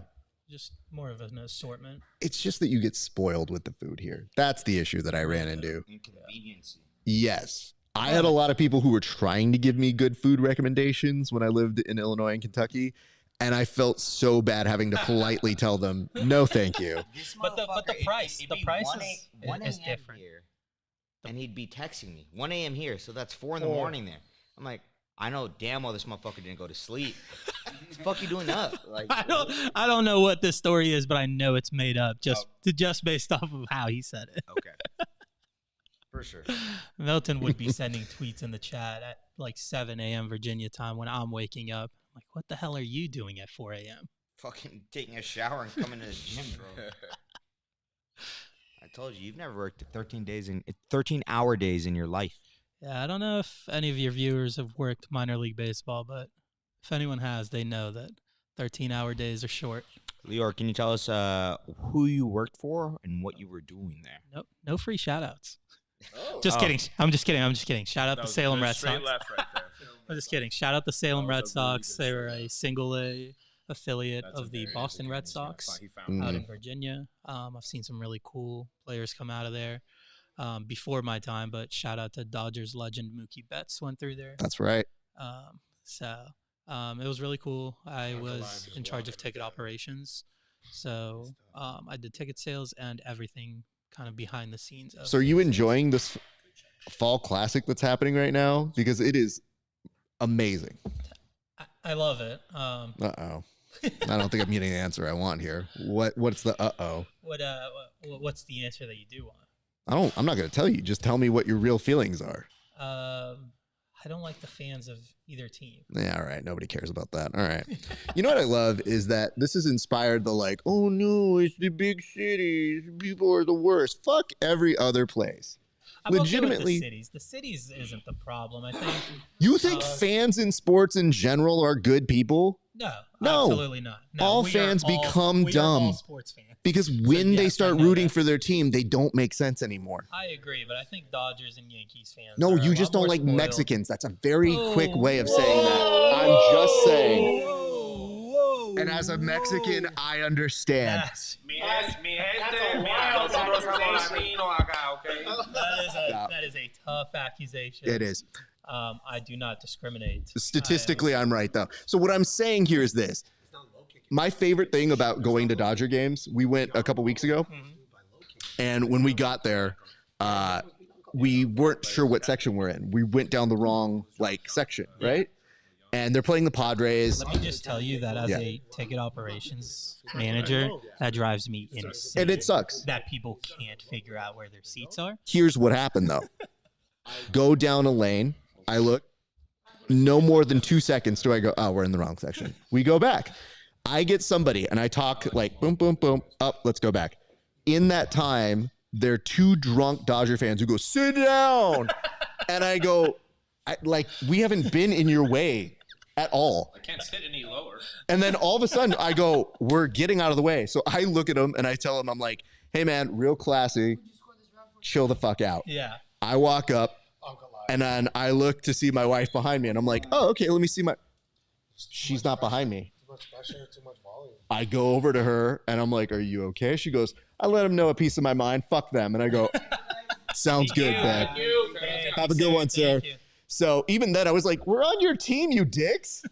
So we've had issues with many a Dodger fan. But I will tell you, I do appreciate the growing interest of the games. Yesterday's game was fantastic as a baseball fan. It was beautiful to watch. It had everything.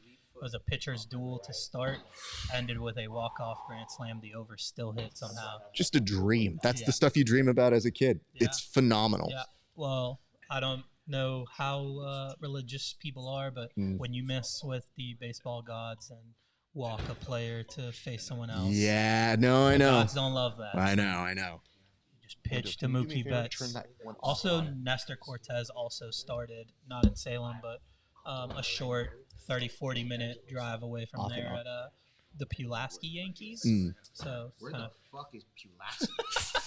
Pulaski, Virginia. Shout out. They're not the Yankees anymore. They're the River Turtles. But if River Turtles. Yeah. Go around, if press you're ever cancel. in the area, go check out a Pulaski River Turtles and a Salem Red screen. Sox game.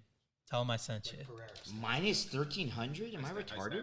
You are not, and that's you are for saying that, but can't fair. say that. Minus 1,300. I thought Rakić had both.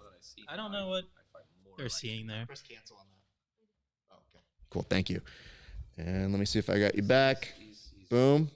Boom. Well done, kid. I broke the camera. That's You didn't happened break the before. camera.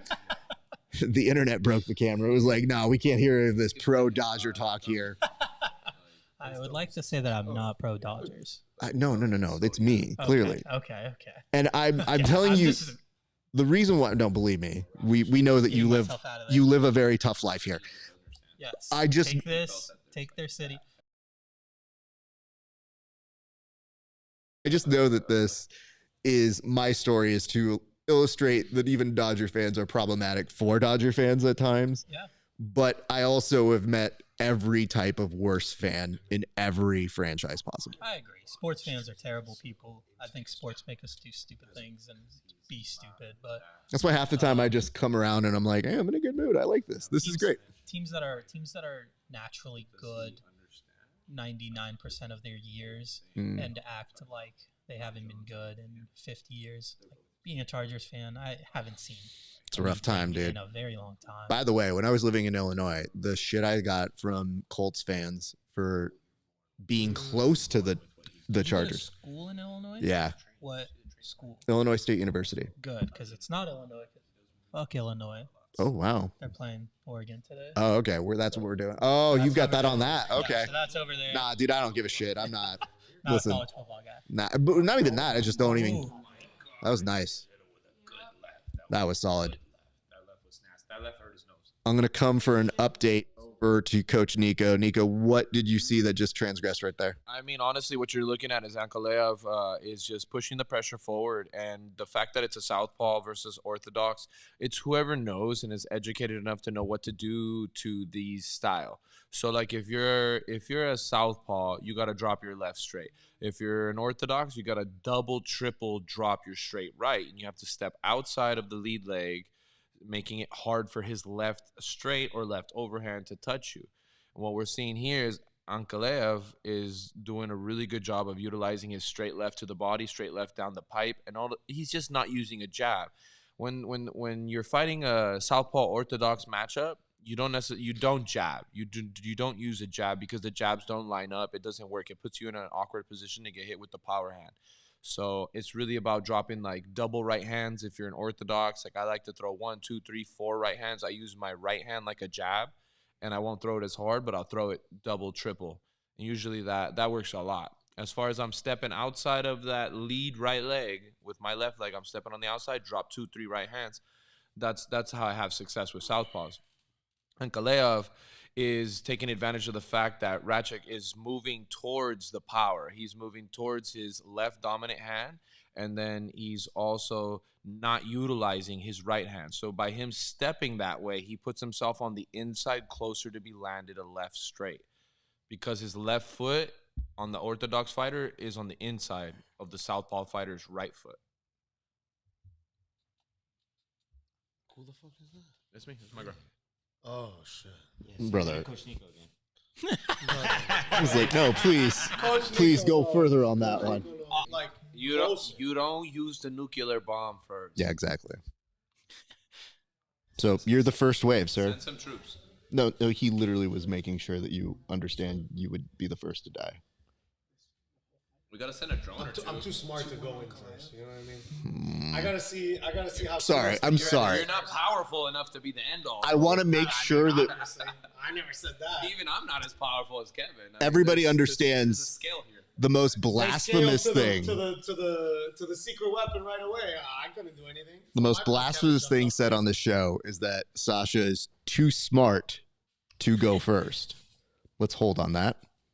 What's wrong with Okay. that? What do you think, Sasha? I don't know if you get good at martial arts by being that smart. It's fair. Julian, Jeez. can you go grab 2 space tests for me and Raph, please? And those are the ones with the artichoke things. Yeah, and then a sculpin for Lior. Please. Please. It's very nice. See? Very good. Yeah. I think you need to give them a quiz on how the fight is going, sir. Julian already answered it. And what is it? And he got his phone back. Oh, he did. Yeah. I didn't know Yes, privileges that was were. a little Oh, sneaky, yeah. okay. Well, no, I mean, other stuff was happening. That was a little sneaky. Roy had asked him what he scored the fight. He said 2-1 Ankalaev. Yeah. So I gave him 2-1 Ankalaev. It's about to be the third round, isn't it? No. No. Oh, no. Get him out of here. I think the first round was given to Rakić because Ankalaev was feeling it. Just want to remind everybody, Sasha is too smart to go first. But there we go. Anyway. He's waiting for That the was like a third round jiu-jitsu right now. setup right there. I was talking to my coach. You were okay. Good talk. All right.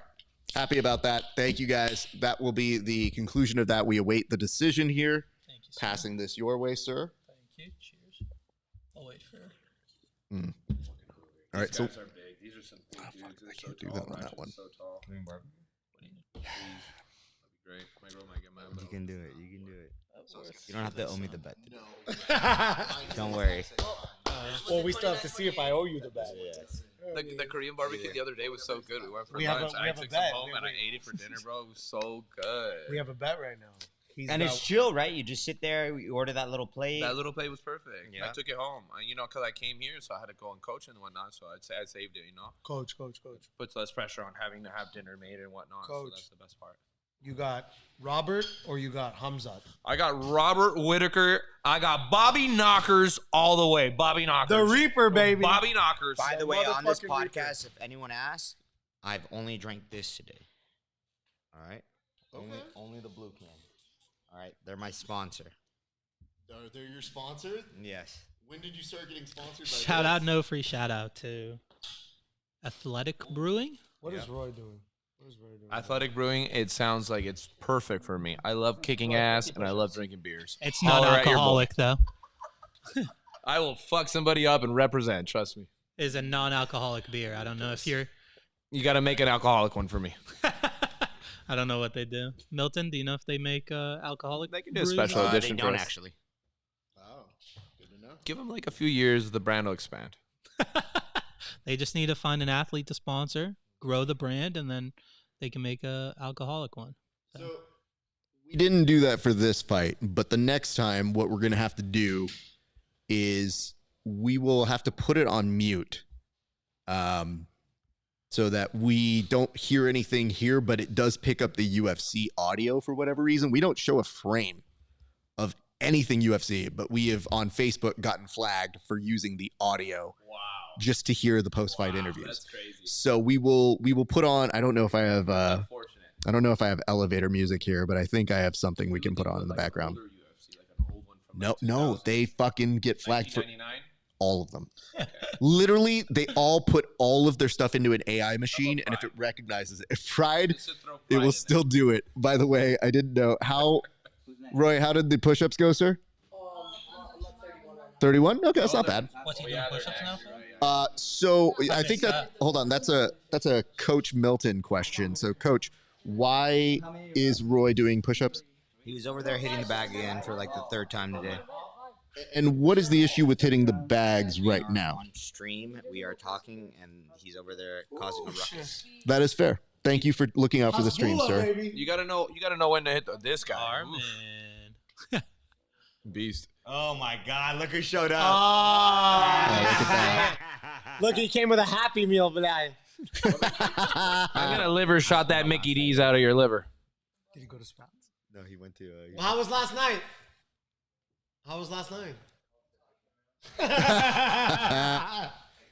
It's funny because Crispy's been doing this every Friday. He fucking goes out and parties hard, and then he comes and he's like, Motherfucker doesn't know how to handle a hangover, huh? he's like, Right now he's at work, so I know he's struggling at work. What do you got in the bag? It is funny to see, like. He's got 5 McGriddles in there. He went early. Got the Kai Sinat. It is funny to see and piece together what Crispy is going through at any given time, because I only get little hints of what he's doing. But yesterday I caught a hint of a DJ. He's been hanging out with Jordan's brother, and they've been partying over on near the ocean front. You know? Crispy doesn't know how to party, man. Yeah. He's a first timer for everything. Even when he's done it before. Bro, no, you didn't. Did you go to Sprouts? No. No Sprouts? No Sprouts was No Sprouts. After you didn't show up to my MMA class, I was like, I'm not going. Wow. I did show up though. The first one. Anyone want fries? I did 50 on my life. You did 50 on your life. My life. This is my breakfast. I haven't ate either. I've had a cup of coffee, but I woke up real good. I'm not gonna lie. I woke up real good. I got some good sleep. Real good sleep. Let me see what you right there. Combination of good sleep, and I don't want to call this a Zen, but a Zen knockoff. You got a min. And some coffee. I was at Vallarta's. I was like, wow, I feel good. Like combination of the extra sleep, because I never sleep during the week. But yesterday being Friday, I didn't have to do much, and I went to bed early. Good man. I'm going to go around and start getting predictions for this next fight. Very excited to see Bobby Knuckles return, but I'll start with you. Who do you have in this fight, sir? It's a tough one. Khamzat. Yeah. Why in particular? I think he gets him early, gets him on the ground, gets the work in. We've seen too much of him. He hasn't fought in a while, so Whenever you're ready, it's gonna be tough to see. But I think he handles him pretty well. Thank you for that. I'm going to come over to the boss man himself. Milton, who do you have in this fight and why? Chongo. Lock in. Hold on, no. Oh, Amy? This question goes to you, Coach. Who do you have in this fight? I have Khamzat early rounds. If it goes past the early rounds, I think Whittaker takes it. So both. Got it. Yeah, Okay. that's a cop-out. Let's. We need an answer. I think I don't have an answer for Kamaru Usman really exposed him, and now we're talking about a whole different dog in Bobby Knockers. We're talking about somebody who's fought Yoel, who's fought Izzy. A real middleweight. And I think he had a bad showing the fight against Duplessis. And I think that is that his last fight? I believe. He fought Ikram. Oh, no, Ikram Askarov. Did he smoke him? He smoked him first round. So Bobby Knockers is back. first like 10 seconds. Yeah, I like Khamzat. I kill everybody. I love it. I love that shit. That's my shit. I love that. I love it. He's humble now. He's calmed down a smidge, but that's what worries me. Supposedly, he found a nutrition coach. He's not depressed anymore. I don't know what the fuck he was depressed about. His thing was he was sick, well, supposedly. COVID. But sick, not even the COVID. He said that having a kid changed him. I had really bad COVID, like crazy COVID, but I don't know if it would like do anything. Like he always seemed like he had some shit that happened with COVID, and then King of COVID right next to us, coach, in between both of us. oh man, well I mean when I had COVID, I was training guys, and the guys I was training were from the East Coast, and they said because the East Coast got hit by COVID first, so they were the first to have that immunity, you know. And then they didn't give a fuck if I had COVID, so they just said, "Come out, just if you feel sick, just keep coming." And so I was training the guys, holding pads, doing stuff. They never got sick because of me or whatnot, but I ended up like pushing through while I had COVID, and then I was like, "Whoa, something's wrong. Like my shit's just getting worse and worse." And then yeah, I had COVID. Like I don't want to say I had COVID for a month, but I felt like I was bad for a month. Like I was like just broken for a month.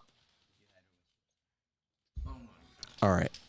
I'm glad we are mostly in agreement on this for this perspective. I think a lot of us are rooting for Bobby Knuckles here. I think the question mark is, how does this fight play out? And just as a reminder, this fight was supposed to take place last year. Unfortunately, got canceled because Chimaev did get sick. So as a result of that, now we're seeing this kind of out of position. You don't know if that works for the momentum of Robert Whittaker. You don't know if that would have changed things. But him coming off a very nice performance does help. So we will see how this fight plays out tonight. I'm very excited about it. And you know what? Honestly, man, just in terms of people who I've enjoyed watching over the years, I like Robert Whittaker. I have enjoyed his fights. And Sasha, you alluded to this. I think you saw the same statistic I saw, which is that man has been going up against top tier talent. Forever. So has not been ducking out, has not been choosing opponents. So even when he's not the champion, still very interesting fights. Can we look at the people he's lost to? He's lost to Dricus Duplessis, who was a champion, Izzy twice, and he's lost to Wonder Boy when he was at 170. I mean, those are solid people to lose to. He's washed up everyone else. I don't see what Khamzat's going to give him. Yeah, he beat Yoel twice. He beat Yoel twice. He's done 10 rounds with Yoel. Yeah, but they were crazy. The second fight was questionable. Everybody knows that Yoel is, from the island. There's a lot of it's a communist. Speak on it, my man. It's a communist island, okay? So we're talking about Russian techniques done with a Latin body. You know what I mean? So we're talking fucking deadly, just dangerous, creating super soldiers. Some Arnold Schwarzenegger shit. A couple things to note here. So you were asking to pull up the record. We did. He's coming off a 2-win streak over here. Milton mentioned the DDP fight where he did take a TKO. The previous KO before that was against Israel Adesanya. That was back in 2019. So it's been a minute for him. He's put together some impressive wins over Kelvin Gastelum, Jared Cannonier, Darren Till, Martin Vittori, and Paulo Costa. Jared Cannonier is one of the last ones? What's that? So he beat 4 years ago. Yeah, so this is like a progression of 5 years. This is the past 5 years for him. Jared Cannonier went to PFL? Bellator? No, he's still with the UFC. He's still with the UFC? He lost his last fight. He just fought Nasruddin Imamov. No, he fought Caio Holloway. So this was August 24th, so just a couple months ago, he lost on that one. And that was against Cal, who they originally just showed a few seconds ago. Replacement. Yes. Though... a waste of time, as Ralph calls it. I didn't say anything like that, brother. Not like that. You think Kadyrov is here watching him or what? Let me hold on. He's hyped up. He is hyped up. Hey, so much for having that kid calming him down. Yeah. So let's see where he comes in. That looks like a little bit. The wolf, baby, the wolf. He hasn't fought in a little while, so it's been a minute. He's ready to get back because of travel issues, I think is what we're calling it. Sure. Milton had some other ideas about him. Yeah, I mean, listen, dude. There are some other things at play. It's the yes. Dictator connections to everything. That's why he only fights in Abu Dhabi. That's also why Fedor had a lot of issues as well. Actually, if I'm not mistaken, Fedor's 100%. Fedor's straight Russian. Yes, correct. But Fedor had an issue with one of his children. His daughter got beat up by Kadyrov's henchman. Correct. Because Fedor spoke out about it. Correct. Yeah. Fedor's my #1 favorite fighter. I know John Jones is the all-time great, but I do put Fedor above him. I broke your phone. I agree. I'm fine with that. What the fuck's all the giggling going on back Nothing, there? brother. Stay focused. Be professional. You showed up. You got them off track. They were watching fights. Now they're giggling. Stay professional. Stay professional. Shit. About to take your phone away, Vlad. Yeah, it's gone.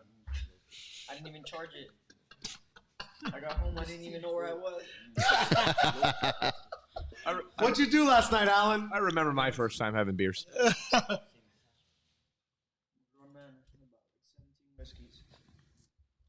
You feel good right now, huh?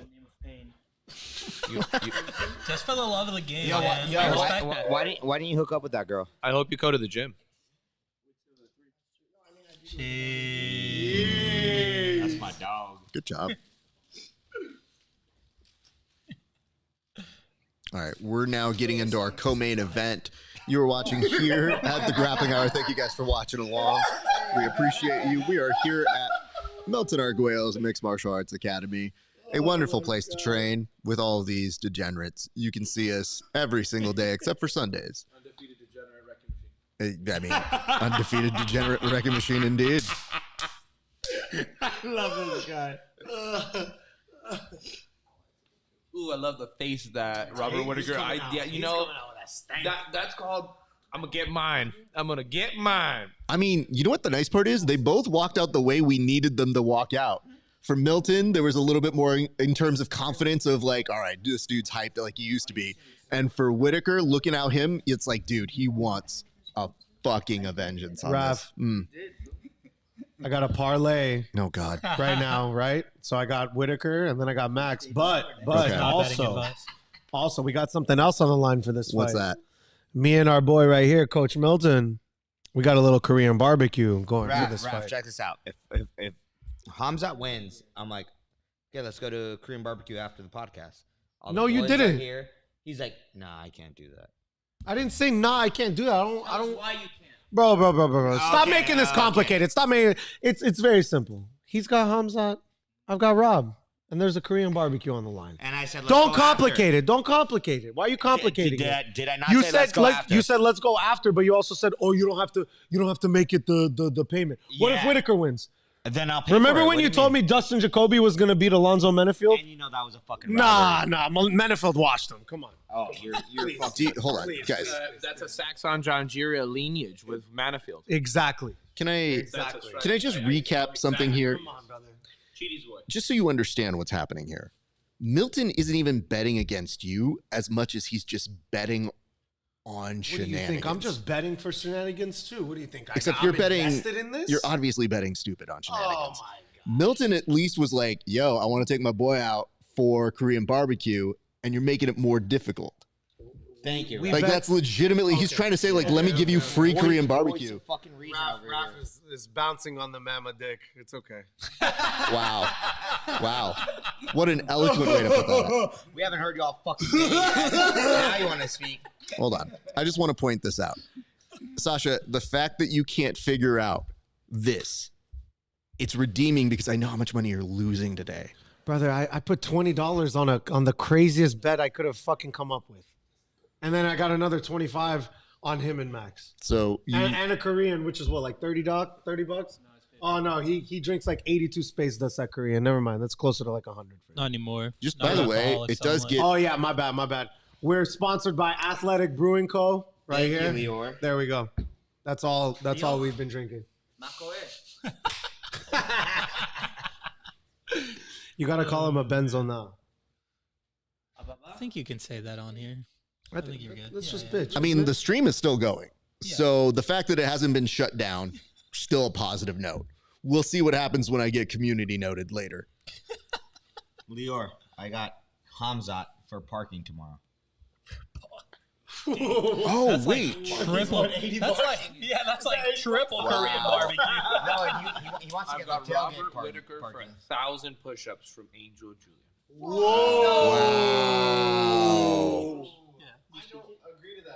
Well, too late. It's already on the show. That's not a good bet. No, I didn't sign up for that bet. Wait, where is Chris? So what is the game you guys are going to tomorrow? Charger Saints. Oh, right. And Kevin's not going to that now. In San Diego? No, here. Nah, just How are here. we doing this? Fucking here now. That's a second person that sat down at know this how- table. We're in I'm LA. into fighting, not football. The Chargers play in LA. They're LA's team. Yeah. The Rams suck. I love their LA's team, by the way. It's Roy, like a shut the fuck co-op. up. You don't know shit about the Rams. Okay, 50. All right, talk to us. Yep. We gotta put a camera on Roy doing push-ups. No, you can see him in the corner. We need a push-up camera. Clearly off camera here. Hold on, I can make this a camera actually. Now that I think about it. I mean, I wasn't You gonna want do me to it. just stand up and turn the tripod? real Nah, quick? brother. See, look, I have lots of gadgets we that have- can become things. What So- number are you on, Roy? Well, bam. This is insane. That's no way. I see here. Do you mind? Those are the ugliest push-ups I've ever seen. This is so exciting. There we go. Oh no, it's getting burnt. Chances grow Well, bam. the further you get into the All right, everybody. How many are we Whittaker's at? so charged up right now. 27. I'll keep going. 21. What? No. What number is he on? 22. There you go. All Off by right, a from number. 22. And let's go. Turn the camera on. And 23, 24, 25. What I don't like about Hurry this up. fight is that it's not a 5-round fight. You need to do it before is the a fight five-round starts. Is it? It is a 5-round Okay, fight. so I take that back. Better for Bobby Knuckles. Yes, Yeah. absolutely. All right. We're watching you, Roy. We saw what Khamzat looked like after 3 rounds with Kamaru. With Kamaru. That's all you have right now? He's had a year to. All right. Kamaru was also Guys, we're now back to the I got fight. Robert Whittaker all day long. All right, so I heard Robert Whittaker all day long from I'm Nico. surprised Khamzat hasn't shot in yet. Look how low There it is. Robert's low. Robert's low. God, he's so fucking good. No, I would have loved a little bit of a sidestep. A little bit of a sidestep would have been good. But once Robert Whittaker gets a little bit of a feel for this, he'll be able to reject it. It just happened a little bit too early. I mean, Khamzat does this to all of his opponents. But Robert Whittaker is a very good wrestler in the Yes. sense of wrestling in Australia. And I don't know, I want to give too much credit to Australia for wrestling because they're not necessarily He's known actually for the it. national champion. in Correct. Yeah, he's Australia. very high level when it comes to Australia in the sense of wrestling. So you're not going to see a complete smash here. You're going to see a lot of struggle. Like Khamzat's hitting him with left hooks, but he's got the power of an infant right there. No power at all.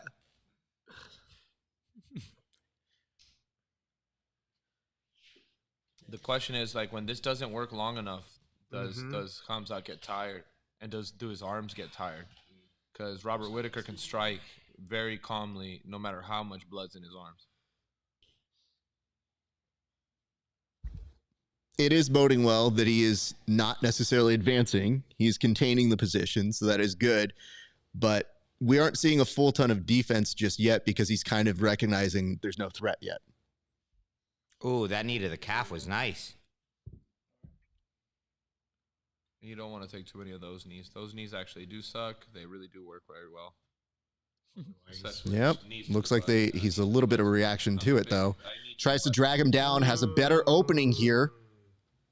Does not have the hook, but might be able to finagle it anyway. Regains, does have the hook, is trying to pressure down here, may have the back. Doesn't fully have control, but this is now going to give him the opportunity to work from the back. He's going to now work toward a body triangle, but doesn't have it. Whittaker needs to get out, and he does so very well. Let's go. Doesn't quite sprawl in time enough to go ahead and kill that, but still, you're going to see Khamzat working around, putting that relentless pressure on him. Handcuff right there.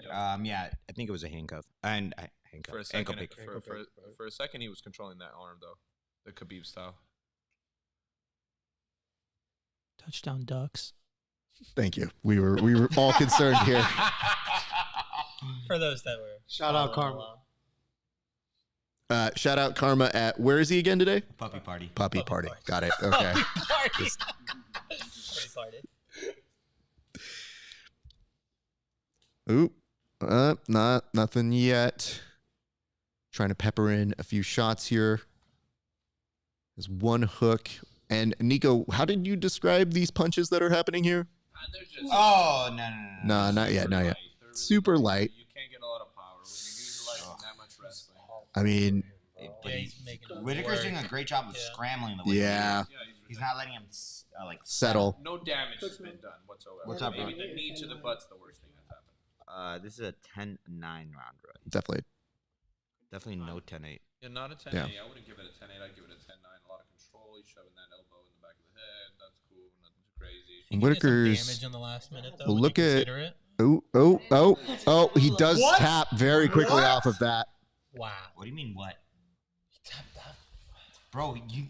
Okay, imagine okay, how okay, fucking okay. strong I would like you that to shit is. clip the. All right, you guys, beginning for of the this when viewers you here, asked me for just my I want you prediction, guys to and I know said I am against cashing Hold on, in hold my on, hold on. Korean barbecue right after Max and Ilia.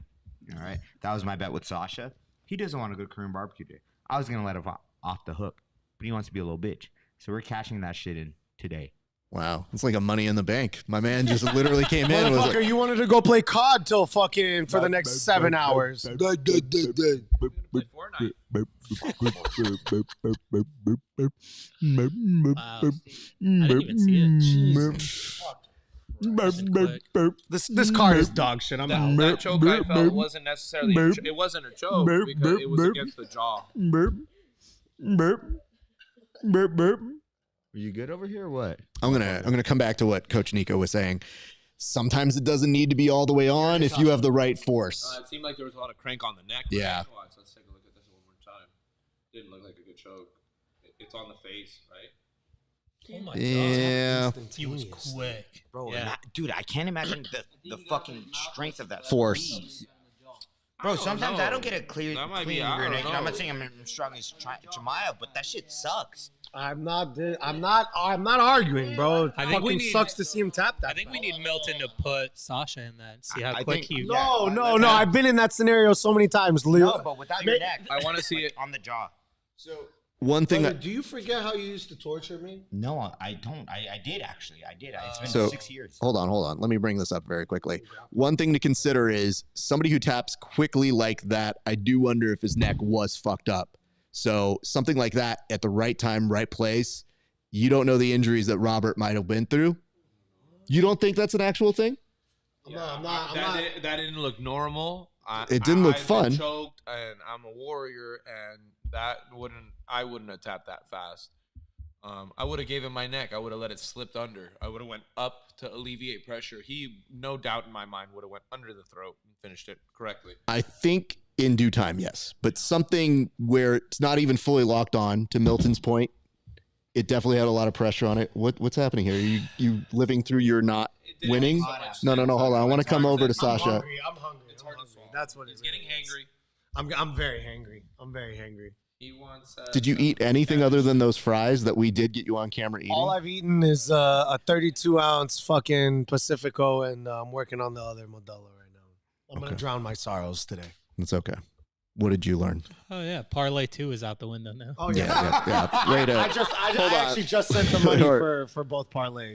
I was like, way to fuck me. sneak that one in there, I sir. forgot about it while we were watching. Hey, it, fuck but- the All right, Chargers. hey, That's all I gotta Is he, say. is he now? I think he's now 0 for 4 on the. Hold past on. 4 fights. Everybody shut the fuck up.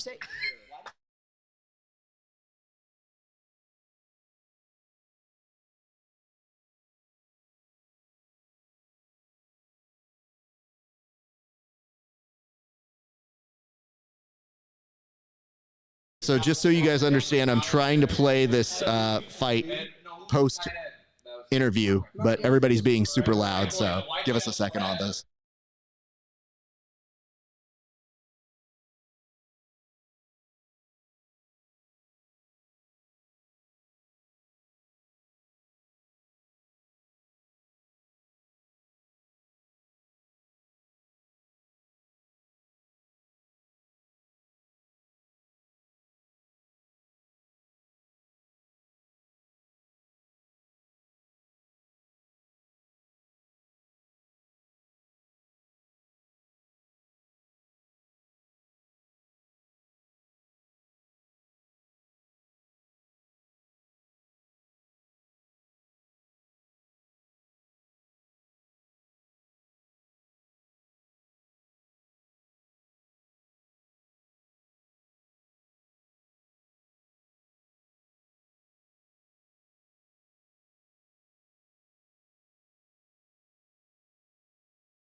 All right, cool. So let's try to make some sense of what that was. So we did get some more information. We were wondering if it was a pre-existing injury, but it might have actually just been implicated through the choke. We heard that it was a dislocated jaw. So that was the word that we were getting right now. I don't know that we can confirm it. Hold on. hold on. So as a result of that, you know, Sash, does that change any of your reactions to how you see that? No, I mean, listen, bro.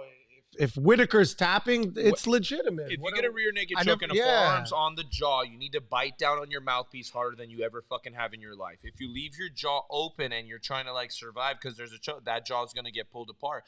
Think about your face, and the muscle's not that big. How big are those shoulder, arm muscles, the rear, all the whole back. His whole back is pulling. You know what I mean? He's pulling. So it's something that definitely can happen, especially you have a guy like Khamzat and he fucking squeezes like a bear. Put that on your jaw. That jaw might just pop off on one side or the other, wherever the pressure's coming from. For sure. Dislocated jaw, you guys know who to see. Ruzbe Banakhdar, chiropractor at Mama Academy. He can fix that dislocated jaw for you like that. Ruzbe Banakhdar. With no hairpiece, Go hit him guys, up. bald. Thank you. That's Ilia's Thanks, boy Mel. right there. No, Raph, honestly, it just hurts to watch a guy that you like lose. That's all it is. I agree. And I wanted to see a bit more of a fight. That's all. I did. That's all. I wanted to see the fight That's go all. on. I wanted to see. I had no doubt in Khamzat. I got no doubt in Whittaker. Like, they're both warriors, and I'm not Coach, surprised it went down like Coach that. Nico, for someone who's a finisher, all fights won by finish pretty quickly. We all want to see you fight more, right? next year. But wait, but I'm saying you get that shit out of there in 2 minutes, a minute. I don't try. It just kind of happens. So All right, I'll that'll- leave that up to God and training, Yeah. my work ethic, or like the training in the camp and my coaches, and just it's a combination of everything. As fans, we'd like to see it go on more, right? Yeah, absolutely. But shit happens, Mm-hmm. and you got your hand raised. Many You times. go, you go home No injuries. unscathed, Yeah. uninjured. So let's give it up to Chimaev, Yeah, 100%. So that's who also won me free Korean barbecue from Sasha. So hold on. We do have a policy on this show, which is we do toast those who get finishes within regulation that would qualify. So we're going to pass that up, but I want to make sure we didn't forget anything here. So we're actually going to take a moment to catch up on what we need to catch up on here. So give me a second to pull up our card so that we can do that. But I would. Shar, then Dan Ige won by not Dan Ige. It was Lerone decision. Lerone Murphy. by unanimous. So So shout out Dan, not Dan Ige. Why do I keep saying Ige? Lerone Murphy. correct. Shit, So shout out Khamzat. That's fucking impressive. As much as I wanted Whittaker to win, that's very fucking I love impressive. Khamzat. Even though I have on the mic no he's problem. not as crazy as he was before. I mean, he came out there. I was worried. I thought He's he'd crazy be, in the cage. That's what we need him to do. kill everybody. Kill everybody. okay. What'd you say? What are you even talking about, Roy? Julian, you have my full permission to beat Roy up this week. This week, yeah. When you feel it could be today, could be tomorrow. Julian, I heard you're banned from the gym for a little bit. What's that all about? He's banned from fighting until he proves to me and Coach Nico that he's a model citizen. Are you going to be a model citizen, Julian? Okay. Just making sure. He asked me about fighting December 6th. I said, don't talk to me about it now. You go talk to Coach Nico. Whatever Coach Nico wants from you, you give him. He's like, Coach, I've been killing it in the gym. I said, yeah, you have. I've never said I'm that. gonna bring in sparring partners for him. You know, it's crazy, Julian. I watched the tape of the fight recently, and you didn't listen to Nico and you didn't listen to Milton. How did you fail to listen to both coaches? I'm gonna be honest, Coach. I have no idea. I was just being. That's okay. You got excited. Hey, you got excited. You still got the dub. That's all that I matters. wouldn't call it excitement. I'd call it nervous and exhausted. Nervous and exhausted. I think he had an adrenaline dump, and I told him not to hit the pads so hard. He wanted to hit the pads. You ask me what he wanted to hit the pads. I told him I'm not holding pads for you. You never hit the pads. And he made me hold the pads for him. And I think that's where we lost a lot of gas and energy. Then when he went in a little cold. He went in a little blue. He went in a little flat. And then we ran into the issues that we ran into. That is why I want to redeem myself. And then he yelled at me. Oh, no, sorry. He didn't yell at me in the corner. Sorry. That was just hypothetical.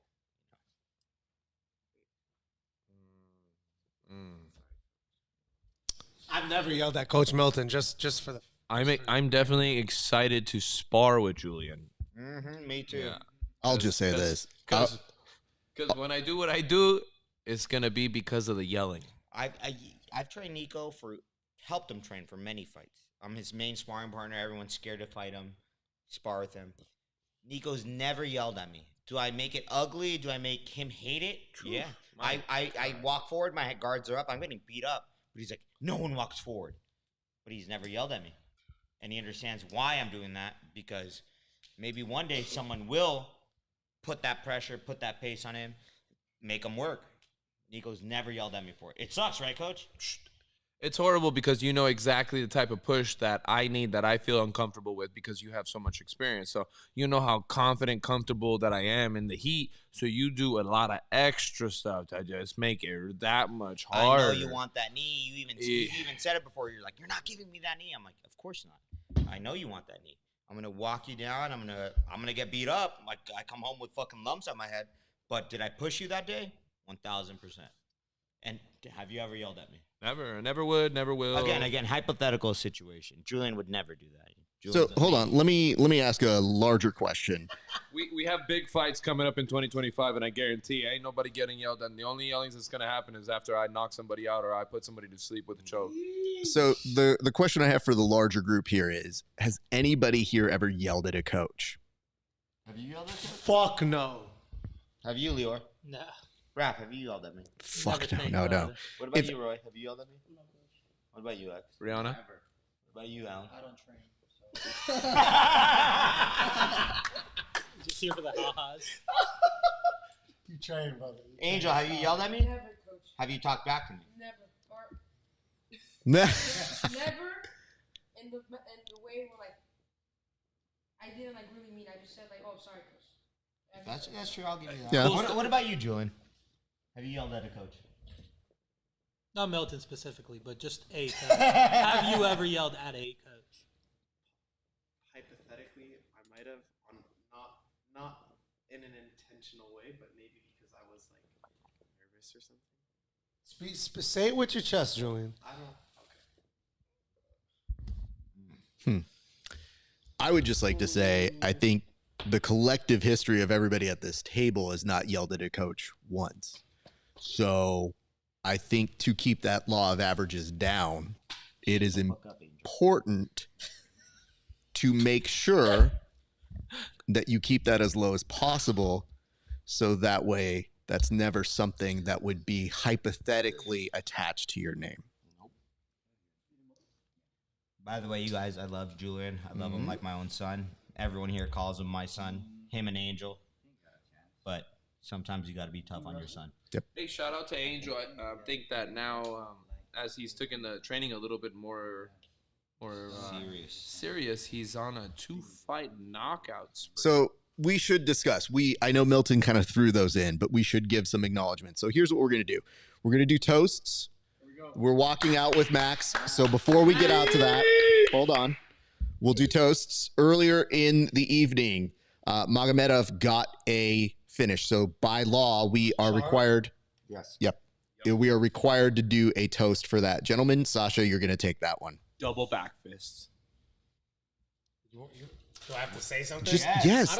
I don't like Shara, bro. You gave me the worst fighter. You know, respect to my Chechen brothers.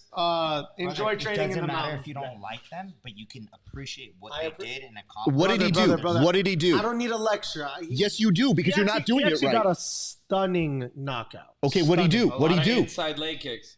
Double back fist. Okay. What did he do? What did he do? You saw what he did. You moron. They need to see that. So when you do the toast, you say, hey, congratulations, you did something great. Congratulations, Shara. I wasn't expecting you put me on the spot with some fucking. How did I put you on the spot? You've been on camera for 2 hours. It's not on the spot. You know that's what you're supposed to do. This is not your first time here. Sir, you know what you're supposed to do. This is not a surprise. Shut the fuck up. Give a cheers. Shout out Shara Magomedov. That was a brilliant KO finish. Was that so hard? Congratulations. Yeah. Cheers, everybody. Yay. We did it. Congratulations, Sasha, on your first toast ever. I think the bigger part about that is that Armen Petrosyan is also an ultra high level kickboxer, Muay Thai stylist. These guys have been on the regional scenes, Thailand, Europe, all of this. They've been they ran into each other before. They're actually trained together before. And it was a really good striking matchup. I watched that fight. That was really the only fight that I wanted to watch because it was two elite level strikers, Muay Thai stylists, and it was a beautiful thing to see. I don't want to say necessarily luck, but again, that style that he has, the Bullet has, is wild, man. And the inside leg kicks, they were both inside leg kicking, and then as the fight progressed, the power in the kicking went up from Sarah, and the kicking power went down from Arman. And then next thing you know, in the combination they throw, you get one back fist and another, and that ended up making the knockout, which was, and I do think that the knockout was premature. I think that if you punched Arman a little bit, if you just gave him one punch, he would have probably turned and pulled guard. He was kind of still there. He wasn't completely unconscious, but it was a beautiful way to, sometimes you can instigate a walk-off knockout by knocking somebody down and walking off. You put the ref in a funny position where they have to make a decision and a choice. So, I mean, it was a great fight. It's a beautiful display of his skill. I felt obviously if you watch the fight, the first round, he was getting a little bit fucked up. He was getting fucked up by Arman. Arman was landing a lot of hand combinations using his boxing. And then as the fight progressed, it just seems like he sat into his wild style. And the wild style got the one fight with the spinning back fist, double spinning back fist. Thank you for that, Coach Nico. We're going to now move to our cheers for one Khamzat, and I'm going to actually ask Coach Milton to take this one, sir. I kill everybody. Cheers. Cheers. Okay, fair enough. Cheers, everybody. I kill everybody. I kill Korean barbecue. All right, we will wait for this. But while we have the collective group here, we should acknowledge the two people who did represent the gym, and we should give them their props. So first and foremost, we should do a toast. I'm going to ask Coach Nico to take this one for Angel. Tell us about his fight and what it was that he was doing a couple weeks ago. You know, a lot of hard work is put in and day out. Angel's a consistent workhorse. I mean, I could never ask him for something that he would say no to.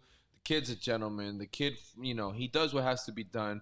In that fight, I think a big part of that fight was, you know, I definitely thought it was going to be a really hard fight, and I trained him like that. And I told him, you know, we fought a guy from elite Muay Thai.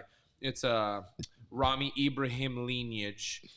These guys are in San Diego. Rami's in Philadelphia. Rami's one of the best WBC Muay Thai, you know, Palestine type of, you know, he's just a crazy workhorse, good technician.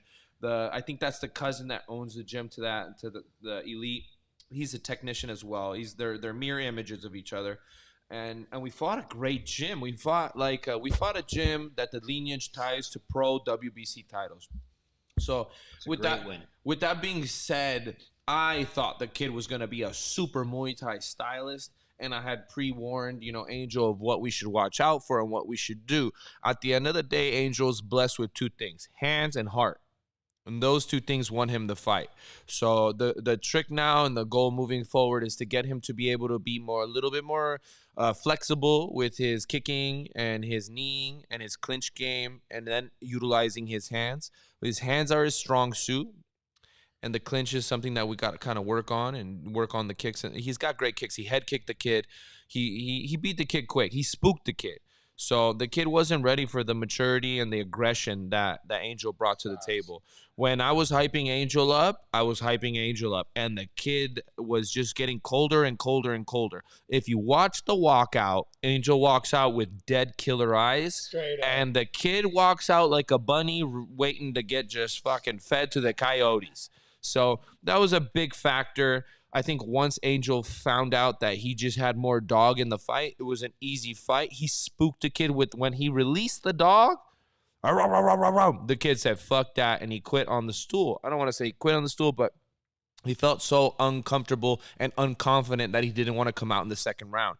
Sometimes getting beat by a knockout, it's easier than quitting. We made somebody quit. And the work ethic that we put in the gym and the heart and the dog, just having the dog in you, like, fuck him, he's from a better gym. I got the dog. Let's see what's up. That's what won us the fight, was the fact that Angel didn't give a fuck how good that gym was, how good that kid was, what we had to watch out for. Angel was going to go out there and throw those hands, and he was going to put his money. He was going to bet on his heart, and he was going to bet on his hands. And I knew at the end of the day his hands would be the result of the victory.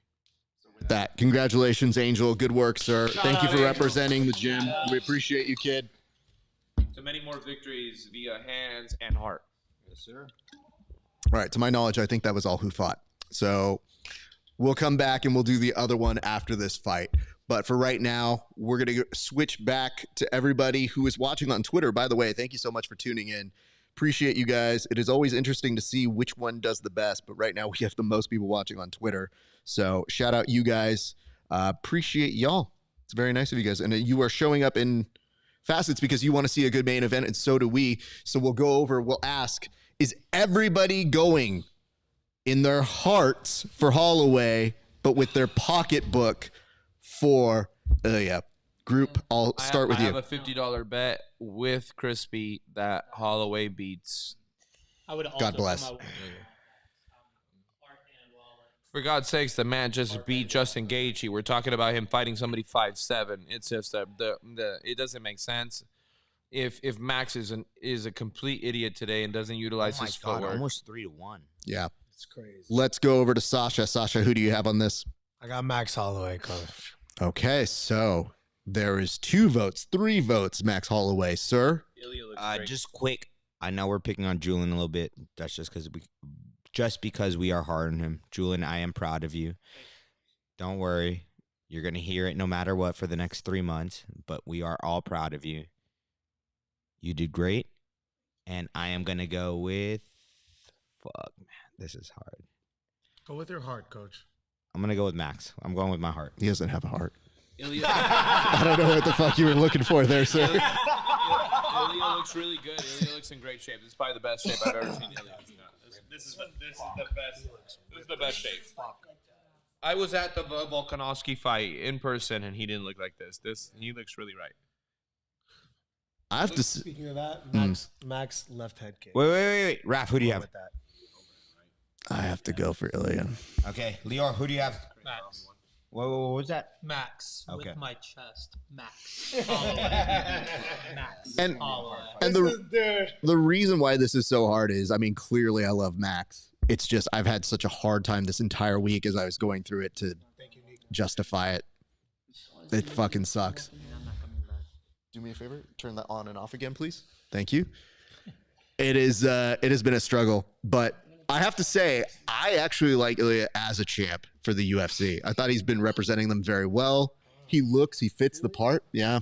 He talks a little crazy for me, but he does. It but is what it is. You gotta have that belief. No, you know what it is? It's the way he carries himself as a champion that I think is kind of missing from the other people that are currently champs. That I don't see them holding themselves like that. Like when he showed up in a full suit at the soccer game, I was like, always dressed to the nines. No, but I go, that's what a champion's supposed to look like. And you know what? I respect him for showing out like that. He's very European. Very European. Sure. European. But for me, I think there's enough of people that are kind of garbage in how they carry themselves that I go, yeah, I don't care if they win or lose. With him, I was kind of like, oh, I could see you winning. Oh, fuck, against Max? Are you a Real Madrid fan, Raph? Man. No, no, I'm not. Good. No. Good. Let's start there. I only watch sports that take balls, not play with them. One more time. Coach Wrecking Machine. Raph, please clip that one. They could definitely mark it. I don't know that I'm clipping that one.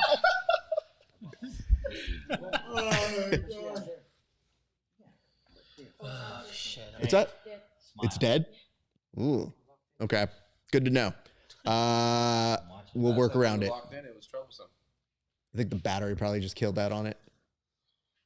All good. You got months of that. We will work around it. We will overcome. I'm nervous. I'm telling all. So the battery died on it. Okay. Have money that I'm gonna pay some. Let's go ahead. Oh, no, it's back on. Turn it. Trust me, I'm working on that shit. For don't trip. I know. I got a few guys. I told them I give them $10 a round. $10 a round. So that $3. 3 minutes. $10. Okay. I think it's about to make its way back.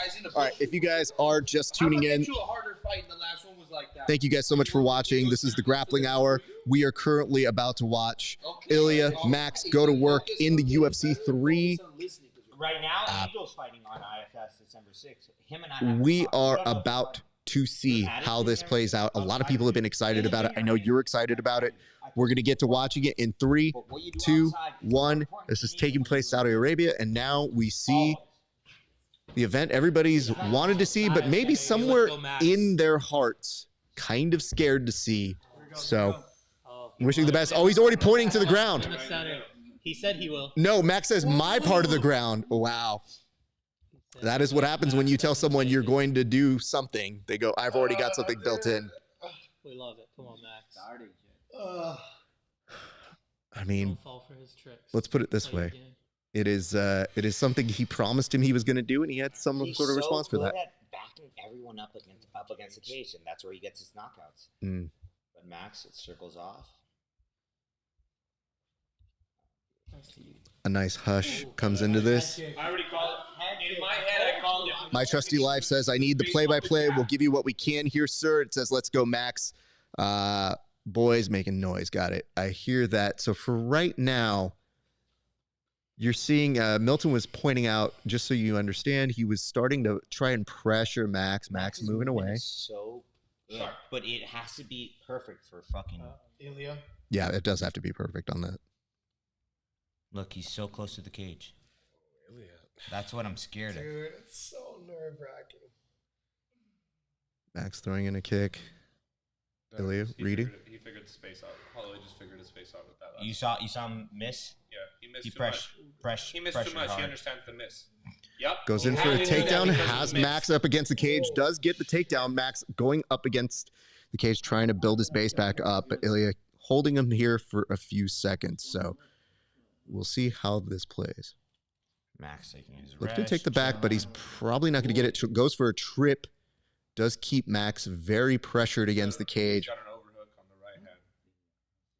Now he's going to probably go for another trip here in a second. But yeah, breaks away. Max finds his way back to the center of the octagon. It's not going to be what he thinks. Go.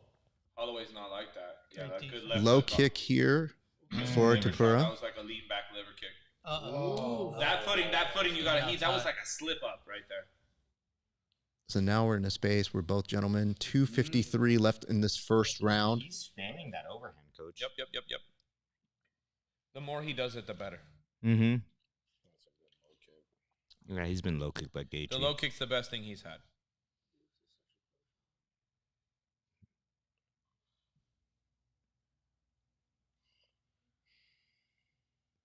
I love how quiet it is. It's because everybody's analyzing in their head, and it is very difficult to see who might pull away with the edge. Overhand there for Topuria. Doesn't really connect as much, but now he's starting to find a couple home for his hand. Hits the wall and he circles off every single time. Pow, immediately. And it's a very fast, quick switch. Gotta watch that calf kick, though. Mm-hmm. That's it. That's been 2 or 3, coach. Yeah, that's 2 now. Shout out to Grayson. We saw you showed up here. Hope all is well, buddy. Fuck, that's a third. But there goes Max with some power. Because Max hasn't really distinguished any type of... He's not trying yet. Max is just reading. This is a reading. Max is reading the entire time. And you could say he's winning. Aside from that takedown. Yeah, the takedown's hard to beat on the first. These judges are retarded. The 4th or 5th? It is the 4th. Our team does not have a very large vocabulary. That's essentially what we have as an issue here. So if we get demonetized, that's what I'm saying. We are inclusive. I can't. We'll make fun of everybody equally. Few kicks here by Max. Oh, that was a nice. Good knee here. Knee lift kick. Look, he threw it again because it's active. It's active. It's He working. He's trying to loves it's active. it. It's He active. right It's hand active. glued to Keep his the right face. fucking hand to your face. All right. I can beat Ilia. I know I can beat Ilia. That's a very Last great- minute in this first round here. Holloway is ahead. And Holloway gives me more trouble Holloway in is my ahead. mind than Ilia. 25-16 in terms of output for this very first round. Oh, he's getting it. Holloway's getting it. Let's go. Holloway's getting it. Holloway's getting the groove. He looks so comfortable in there. Yes, he does. Oh, yeah. Connects He's very figuring nicely it with the out. jab there. The man's a saint. The left kick. Just keep kicking left kick. Yeah, keep the right hand. seriously. Just keep throwing the left kick up so the right hand stays up. You know what I'm saying? Pin it to his face. And you gotta Wait left for the hook, round you to be see done left- before asking that. Oh, he's trying to hit him with the Justin Gaethje. He said, "Let me try to break that nose." Oh, no. Oh, it does hit him with a little bit of a trip. Now, 12 seconds. That's probably not going to be enough to make a lasting impression And he's on here. top. He's low-key But on he top. was looking for the back. He's probably going to slip out here. And now with this, last 2 seconds. First round, the edge may be on Holloway's side here. So we'll come back out over to the team. So hold on. That's a hard round. Hold on. Judges. One thing. one at a time. If you all talk, no one can hear what you're saying. 5 seconds, Coach Nico. All right, Coach The Nico. judges are going to give that to Ilia, no doubt in my mind. Sasha. Not sure. Ilia. I'm gonna give it to Ilia. Give it to Ilia. And is that for the control for the attempts on the takedown and the back? The takedowns and the last one, yeah. See, I don't know enough. I think there might have been enough striking differentium that even with those, I don't know that there was enough control on the second one. The first one, sure. Judges don't score that way, though. That's not necessarily true. I will 100% stand down on that. In Abu Dhabi, it legitimately, it depends on the judges, and you have to see who's judging. that was a good elbow, yeah. That is a slip. Oh, that is a slip. That is a slip, yeah. It is a slip, yeah. Oh, bitch, you train a lot. All right, so for round New one, guest on the pod. there's at least enough to give you some evidence. We do have a good fight. A little split on how people are judging it. I think most people are actually trying to predict how they see the judges seeing it. So that may be part of it. But nonetheless, a very good performance for both Max and for Ilia. We now go into the second round, 4:44 on the second round clock right now. You should just fight him like he fought Bulk. Oh, my God. Always finding that range. Yeah. A little quick check hook.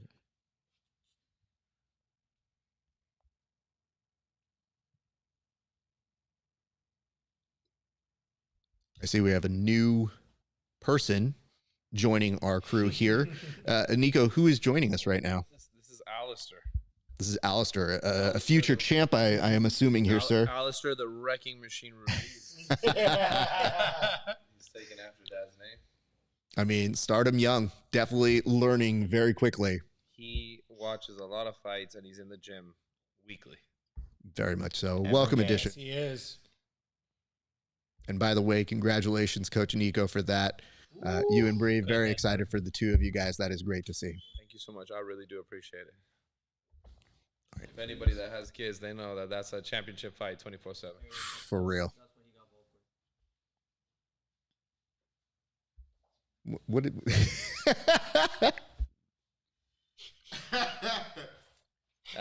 Alex Pereira is coming. All right, 3:26 on the clock right now. Both gentlemen, you know, That low kick is. Ooh, the frame. low on kick the has been face. He very said nice. It's been a Who good. saw the frame on the face? It's been a. Guys, look how Ilia moves. He's constantly moving his head. Boom, Mhm. boom, weaving, boom. He's boxing. He's boxing. He's boxing. He's boxing. I watch a lot of Mighty Mouse. Yeah, but he doesn't move like Mighty Mouse. But he's boxing. He's boxing like a Mexican boxer, head movement. When you go to boxing gym, you move your head. Nice. He's all right. He's fine. That was a really good left hook. That's just how Max walks these days, though, bro. The calf He's got a kick. big head. It wobbles. Nice, good exchange here. Overhand does find a home on Max. And now I think Ilia is feeling good to himself, but Max a great counter. Yeah, good return. Max is starting to vary it up. He threw a high kick there. This is the most I've ever seen Max kick. He's trying to keep that hand glued. Mm-hmm. Ilia is so sharp. Ilia coming alive right now. So sharp.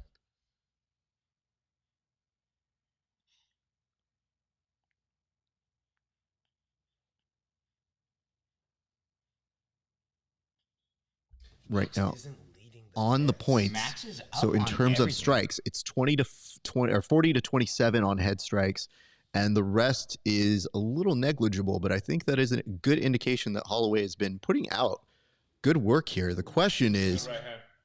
in this, what is that going to matter now that we're going to a second round?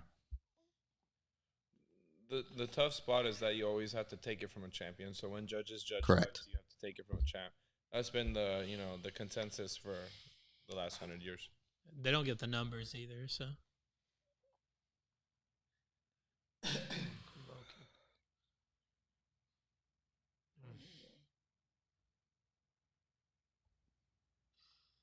Nice short right. hook. I was about to say a very nice inside from one Max Holloway.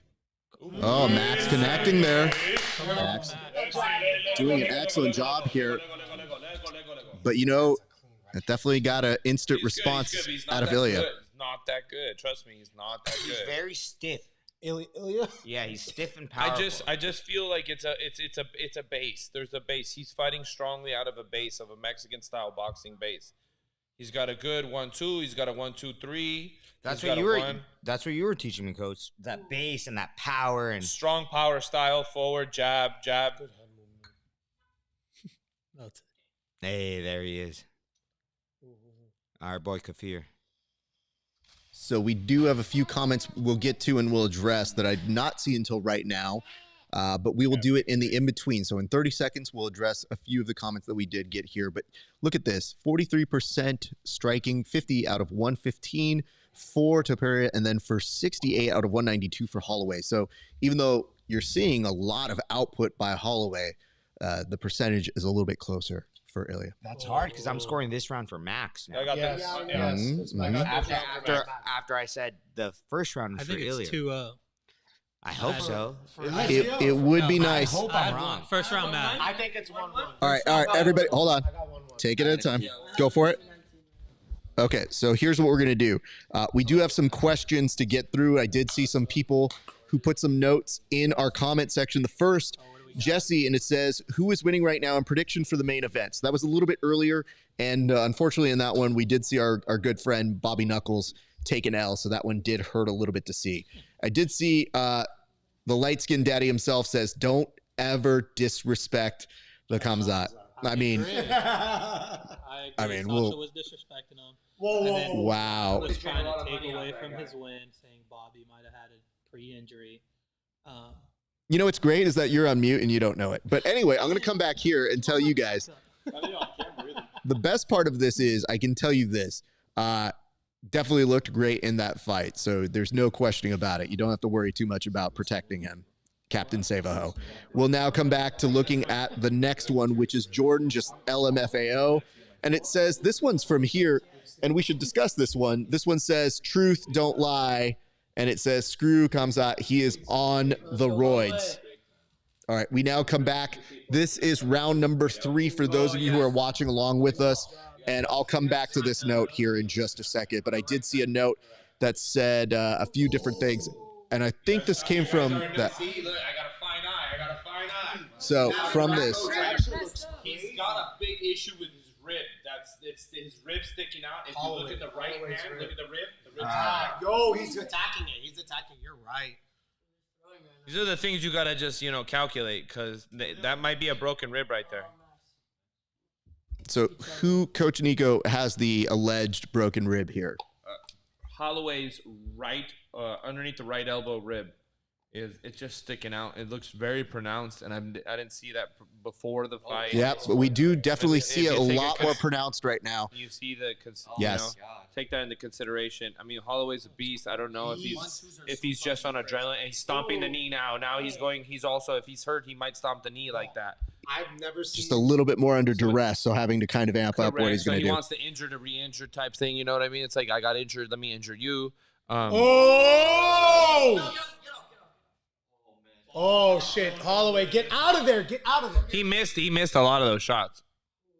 You know what's crazy about Holloway's rib injury? Most dudes who get a rib injury, they're out quick. Remember Tyron with Colby? We just saw a rib injury earlier. Oh no!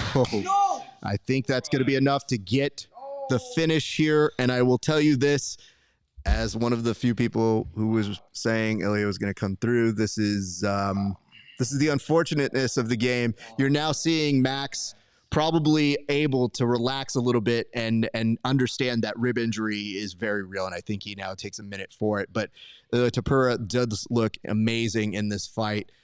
It was good. It was very good. That rib injury, though, hard to get past. Once you have that, it's going to affect your output, and a difficult moment because we all love Max, and I think this was an outcome that we didn't want to have to see in our lives, especially like this, but respect to him.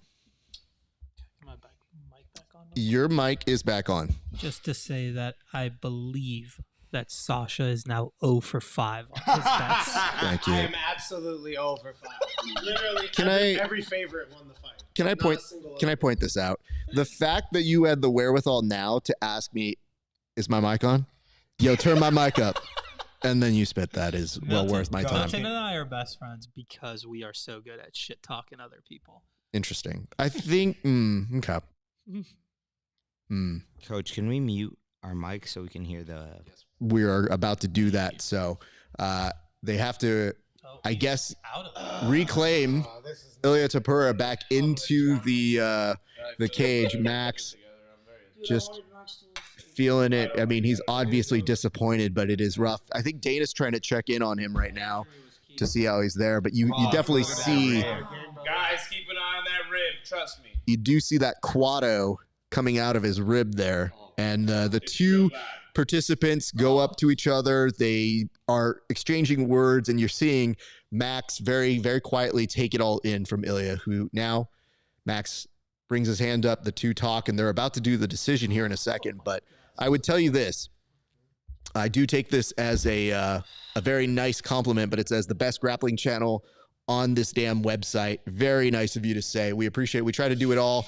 Now, as we look back at some of the greatest hits from this, you see the overhand here from Ilia. When he connects, we'll be looking a little bit more, I think, at the later round, that third round, when he clips him with his left and now goes to finish it. That's essentially the end of the fight here. And you see Max's always just in that perfect stance. He's a short little fucker, of course. Perfect fucking boxing stance. 3, 2, and connect. And you see Max's head just get knocked into oblivion there. That is a rough thing to see. But That's Max's first knockdown. He has a nightmare with me. No, he got knocked down against Gaethje. yes, correct. No, they didn't, but he came out and said that was a knockdown. He did. He did. And yeah, that's that look when you've been injured and you got to take a few when you're there. When the refs come to do it, they do the reaction cams over this way. And now we will shortly be going to the post-fight speech, I believe, in a second. Did anyone see what injured Holloway's rib? So I think we haven't seen the exact highlight clip yet. I don't think they have been able to pinpoint that. Maybe after they do the interview, they may have that to go up with it. If you guys have ever worked a production truck, it is incredibly stressful to get the highlight clip. It is like, so now they're showing some people who could be implicated in things that come up next here, but we will put you guys on mute while we hear the actual interview here. So if you are wondering why you are not hearing any noise, that is it. We hope that you stay with us, but give us just a second. We will be right back with additional coverage.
tripping Okay. me out because he's not fucking. Let's He is though. He doesn't want to use that as an excuse. well, let's go to some recaps here. That's a So real man, right? just to kind of recap what exactly was said there, Ilia Topuria was putting over Max Holloway, said it was an honor to face a legend and to beat him. When they got around to asking him what he wanted to do next, they were kind of wondering Diego Lopez, and then very quickly, Volkanovski finds his way into the cage, and they explain some pleasantries. But one of the things that's interesting about that is it tells me that Ilia knows where the money is. He knows that the next fight is going to be a better pay-per-view if you get Volk on there. So I do like and respect that, but it was done in a tasteful manner. I disagree, Coach. Why is that? I think if they do the fight in Mexico, Spain? Diego Lopez is a bigger draw. No. For sure. No, because Volk has more pay-per-view buys. So no matter what you can tell me on that, you will not win that argument. I'm not going to play this big-headed game of yours where I know more than this and that, but we have to look at the logistics. And Diego Lopez is a draw right now. Is he Volk draw? No, but I said put Diego Lopez in Mexico. He's going to draw more than Volk. No. But what would happen is this. So I think what happens is you go with Volk. I think there's a high likelihood he beats Volk, right? So if that happens, you can return to that Mexico market, and I think you can basically catalog that. And I think that's closer to another September 14th card if you want to do the sort of not sphere card. You do that in Mexico. I think you got something like that. I totally agree with Coach Milton that, you know, right now with Diego, with the last event that happened at the Sphere, that noche, that was it. It blew him up into a whole nother world. Unfortunately, the Sphere was the attraction on that. He doesn't have the marquee value off of that. I feel like though anybody who tuned in that was Mexican, they just became a fan that night. So they're new followers, but definitely, oh look, he walking out with a limp. Yep. Yeah. Look, if you never fought a real fight, then you don't know, but you always walk out. That was a hard fight for Topuria. He grutted it out, got the win. You heard him. Some say it was 2-0. We'll see. We'll see when the cards come out in a second. That'll be interesting. Fucking matter, man. Those judges are terrible. I mean, depends on the judges, honestly. Either way, either way, they judged camel racing. Either way, it was a hard fight for Topuria. That's what I'm trying to say. Either I understand. It was a hard fight, and he got the win. So hats off to Topuria. Great fight. It was a fun fight. We were all entertained. Sucks to see Holloway lose like that. Oh, it hurts. But I mean, it comes with the territory, unfortunately. Of course. So what I would say is this. I feel like if they do venture this out, they do play it out, you know, they do have two very strong candidates for that. But him, when I saw Volk in the cage, I was like, they've already made their decision. For sure. Like, at this point, that's what we're going to go with. Yeah. More than anyone. But I mean, them saying like, hey, they would call him in and be like, you're coming in. At preview, at that, you figure if he does have a limp, okay, give him time. It's probably going to be 6 months or so, right? Okay, if that's the case, we're looking at March, April-ish for another fight for him. That's plenty of time to go into that Mexican market come September. So I really feel like you can get the best of both worlds by doing those two things. But I wouldn't be mad if Diego got the shot. I just think what you guys are mentioning is investing in the future and saying, like, why not go now when he's hot as a ticket? But I also feel the idea of that's the reason why we're waiting for Stipe and John Jones. Fuck that. No one wants us. I think it will sell okay. I actually do. The weigh-in show with Felder, DC, and Bisping. Everyone wants to see Aspinall Jones. I'm gonna go with him. But you know what? So let me just say this. I found something to be interesting, which is that the whole Francis Ngannou thing, when Dana White was essentially saying, like, he just went somewhere else. He just wanted money. And you go, okay. So are you alleging you wouldn't pay him more money? No, see, the argument got refixed. And then Dana goes, well, the fight everybody wants to see is Jones Aspinall. And I go, is that all it took? We're here now. Great. So now you want to admit that people want to see that. So we'll see. I just feel the only thing I don't want to see is John Jones. Call it a day in a couple weeks. So we'll do that. Agreed with that. Gentlemen, Fight Pass Invitational, December 5th. I'll have to remember that. Okay, great. So we do have another unfortunate toast to do. And because the table is too sad, I will take this one upon myself. So I'll do this one because I feel like this is heavy lifting that nobody really wants to do. Raph. I'm out of beer, brother. Does somebody have a beer they can loan him? I'll take a sip in honor of Normally it's bad luck to do that, but there's no more we can do to Max Holloway, so I don't feel like it's anything we can really do. And plus, you've gone 0 to 5, so maybe we need to reverse Uno the I'm down bad, Raph. Maybe bad luck is good for him. So I'm ready to go to Korean barbecue, honestly. we have 2 things to take care of in terms of business here. Yo, don't tell me it's a good time. I know Nico's down. I'm doing it. Raph is If we got a down. couple people down, I'm in. Let's go. I need a. Lior's down. What about you? All right, gentlemen, He just had McDonald's. All right, let's do the toast. let's do this toast very quickly. Milton, focus. You know what I need? I need like shining lights that I just put into their things. We're getting there. All right. Bring it back. All right, guys, here we go. So this toast goes out to the champ, Ilia Topuria. Congratulations, man. I have to say this. It was a heavy task to go out against a fan favorite. You were put under pressure. You did well. It was an exciting fight, and I'm intrigued to see where you go next. But I have to say, putting away a legend, as you put it, is never easy to do, and you made it look pretty effortless in that 3rd round. But it was really fun to watch. So cheers to you, and thanks very much, everybody. Appreciate it. Remember, we got one more toast. We said we leave it to the end. I was leaving it to the end, but that's why we're doing this one. So you cheers this one. Making sure, Coach. I know you're on it, but it seems a little sad. No, it's fine. I want to make sure. All right, guys. All Hey, right. shut the fuck up. All right. Last toast. Last toast. I'm going to ask the man in charge here to take this one, but I believe we did not give recognition to the other member that represented Mama just a short time ago, and I would love to hear about it. So, Coach, would you mind taking the honors of toasting another one of our members here? Yes, sir. We had the youngest one here, Angel, win for us. Made his opponent quit on the stool, and then we had his boyfriend take the reins after. Big Daddy Julian has been killing it in the gym, been killing it as a coach, been murdering my adults, been absolutely a monster coach with the kids. All the kids love him. He's been amazing. He's a phenomenal coach. Inside the gym, he's amazing. 10 out of 10 student. Anything else? I mean, I couldn't ask for anything else. So his 3rd fight this year, 3rd fight in like 4 months. So we went back to back to back. I tell him to do something. He tells me, Coach, how high. So shout out to Julian for winning on that same card with Angel. Cheers to that. Cheers. And with that being said, they will both be back December 6th. Yeah. All right, so both Angel and Julian will be fighting December 6th on IFS. Let's go. Let's go. We have Adrian fighting on that card as well. And then I think we have another younger student, Miroslav, on that card too.